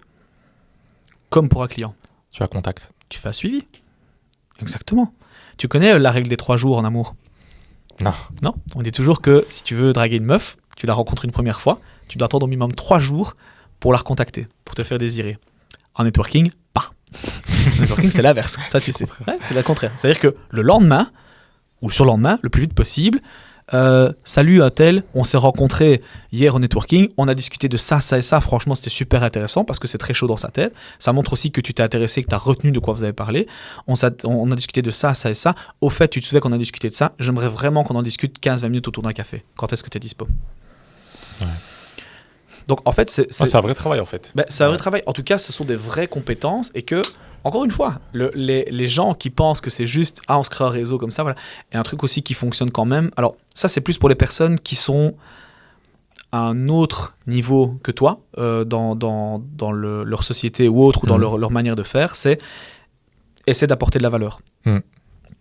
Parce que les gens qui ont un certain niveau se font gratter tout le temps. C'est ça. Tu vois? Donc, le but, c'est apporter de la valeur. Ça peut être des compétences, ça peut être du temps, ça peut être, je sais pas, ça peut être du réseau aussi. Il y a peut-être des contacts que la personne n'a pas. Ça peut être plein de trucs, tu vois. Mais le fait de créer, d'apporter de la valeur, ça montre que t'es pas un gratteur. Tu dis au fait, voilà, alors je sais que ton temps, franchement, ça a beaucoup de valeur et tout. Je pense que, voilà, j'aimerais bien avoir tes conseils ou j'aimerais bien te rencontrer pour ça, ça et ça. Et moi, en échange, je peux aussi être transparent, quoi. Écoute, vu qu'on se connaît pas, voilà, en échange, moi, je peux t'apporter ça, ça et ça. Donc voilà, et je t'ai dit des compétences sur le networking, je peux t'en expliquer plein. Il y a plein de trucs auxquels tu dois faire attention. Le fait d'être bien habillé, tu vois. Tu ris, mais mec, alors je vais parler comme un vieux encore une fois. Dans la génération de maintenant, waouh. Ah ouais. Et j'ai déjà une fois, mon employé un jour, je te jure, il vient, je te jure que c'est pas une blague. Il vient avec, alors rien contre chacun s'habille comme il veut. Mais le gars vient habillé avec un pantalon super large, des TN et un peu la capuche au bureau. Et s'il voit cette vidéo, il va se reconnaître. J'ai dit, mec, qu'est-ce que tu fous? Il me dit, c'est bon, je vois pas de clients aujourd'hui. Non, toi non, moi bien. Il me dit, ouais, mais de toute façon, c'est pas l'habit, etc. Alors, je dis, attends, moi, je te connais. Je sais que tu es quelqu'un de valeur, donc il n'y a pas de problème. Mais je dis, tu vas avoir plein de phrases catchy à mort dans cette interview aussi. On n'a jamais 2 fois la chance de faire une bonne première impression. C'est vrai. Je suis désolé, si je te vois TN, truc, tu sais quoi, mets une casquette Lacoste aussi, vas-y, comme ça, fais le truc complet. Mais non, mais vas-y, mets-toi à l'aise. Alors je dis, c'est quoi, quand je te connais, allez, je vais dire, en plus, si moi je vis en Lacoste, ou peu importe, on s'en fout de la marque, si je vais habillé en mode pas courtier, quoi, tu vois, tu sais que je suis compétent parce que tu me connais, donc c'est pas un problème. Ouais. Si un jour tu as envie de faire un rendez-vous client parce qu'il te connaît, que tu as déjà prouvé ta valeur, etc., et de mettre un peu la capuche ou de mettre un polo, mettre ce que tu veux parce que tu es plus à l'aise comme ça, vas-y, pas de problème. Mais j'ai aujourd'hui, tu as des gens qui rentrent, ils te connaissent pas. Ouais. Donc ils doivent, tu dois faire ça. C'est pareil dans les événements networking. Ah ouais, non, c'est vrai. La question, comment est-ce qu'on s'habille dans les événements networking ? Mieux que les autres. ne ris pas, je te jure, c'est la vérité. T'as des cercles d'affaires, t'as des endroits comme ça où tu sais que tu dois, il y a des dress codes, tu vois. Ouais. Allez, en clientèle, moi par exemple, je vais jamais en costard. Jamais. Pourquoi ? Ça fait trop vendeur. Ça fait trop vendeur. Ouais. Et ça fait trop, tu vois. Encore une fois, moi, le lien que je veux créer, c'est, les gars, on est sur un pied d'égalité. On est dans un bar, on discute. Par contre, je vais rencontrer la direction d'une compagnie d'assurance, je suis en costard. Ouais. Pourquoi ? Parce que eux sont en costard. Et ouais. tu peux jamais... Allez, et quand tu ne sais pas comment t'habiller, la règle, c'est un petit peu mieux que ce que tu penses être. Pourquoi ? Parce qu'au pire, les gens vont se dire, ok, il est quand même vraiment bien habillé, quoi. Il est bien habillé, franchement. C'est peut-être un peu trop, mais voilà, le mec, voilà. En plus, tu poses la question, quelqu'un qui va en costard, tu dis pas le gars... c'est un gars de la street, tu vois. Ouais. C'est ça. Vas-y, t'es mal costard. Non, c'est pas. T'es le mec qui est en costard, tu dis, ok, le gars fait sûrement quelque chose. Alors, c'est très con. Ouais. C'est très con. Mais c'est primitif, mais c'est vrai. C'est très con. C'est la dernière expression, après, je t'en dirai plus, mais on dit toujours, l'habit ne fait pas le moine. Ok, mais si tu portes pas la toge, tu rentres pas dans l'habit. C'est vrai. C'est vrai, t'as plein de trucs comme ça, je te jure, des trucs. Je peux t'en citer plein des exemples. Tu as dû avoir des trucs, toi, en networking. Des trucs de dingue, des trucs, franchement. Et tu te dis, mais voilà, et c'est ça qui est marrant, c'est que quand tu commences à capter les codes, etc., ouais. Après, les gens se demandent, ok, mais comment ça se fait que lui, il connaît autant de monde ? Le nombre de fois, on m'a sorti ah ouais, à Liège, tu connais tout le monde, en fait. Déjà, pas que à Liège, à Bruxelles aussi, maintenant, ça commence à bien se faire. Mais donc, tu vois, voilà, à force de voir des gens. En plus, dis-toi que la Belgique, Liège, c'est un village. Ouais, la Belgique, c'est un village. Je te jure que plus quand tu commences à être dans une certaine sphère, si je peux dire ça, tu vas vraiment, tu côtoies vraiment quand je dis que c'est les mêmes personnes, tu devrais voir comme tout le monde, tout le monde se connaît un petit peu vite fait, etc. Et donc toi, effectivement, ça peut aller très vite. Ouais, il faut faire la différence. Donc le networking, ouais, c'est voilà, le fait d'avoir un réseau, ça peut t'aider vraiment dans plein de domaines. Et ouais, le fait aussi. Allez, le but, c'est, en tout cas au début, quand tu fais du networking, c'est donner, recevoir. Donner, recevoir. Puis à un moment donné, c'est donner, recevoir. Ouais. Ah, ok. Et en fait, c'est ça que les gens comprennent pas non plus, quoi. Ouais, c'est que les gens sont impatients aussi. Ouais. Et ils veulent avoir, entre guillemets, sans donner, alors que c'est l'inverse. Quand tu veux rencontrer vraiment quelqu'un, quand tu veux vraiment créer une relation, c'est tu donnes d'abord, après tu reçois, un peu comme quand tu dragues une meuf. Je suis désolé. C'est le networking. Chose, hein. Le networking, je te jure que c'est de la drague. C'est les mêmes codes, le même principe, le même voilà. Non mais c'est vrai. Comme une meuf peut très vite sentir que t'es un charreau, tu vois. C'est vrai. En networking, c'est pareil. T'as des gens que tu sens que c'est pas honnête, et d'autres tu dis ok, ce mec-là, il m'intéresse, quoi. Super. Écoute, Anthony, je te remercie. Franchement, le podcast, la lumière va se couper. Juste incroyable. Non, franchement, merci beaucoup. Je pense que c'est un podcast qui est vraiment, tu as partagé énormément de valeur. Donc, merci. Ça va inspirer beaucoup de personnes, je pense. Donc, j'en suis sûr. Où est-ce qu'on peut te retrouver ? Essentiellement, tu me retrouves essentiellement sur Insta. Insta, donc c'est Anthony Urbain. De toute façon, on affichera aussi. Pas très compliqué. Essentiellement sur Insta, je partage un maximum de trucs. Essentiellement sur l'immobilier, la finance et autres. Mais ouais, si tu veux me contacter, c'est là où je suis le plus en tout cas. Insta et Facebook, TikTok, j'ai un petit peu, mais je sais que je suis pas ultra présent. Je suis pas boomer, ce que je dis, c'est comme ça. Mais ouais, essentiellement Insta et Facebook.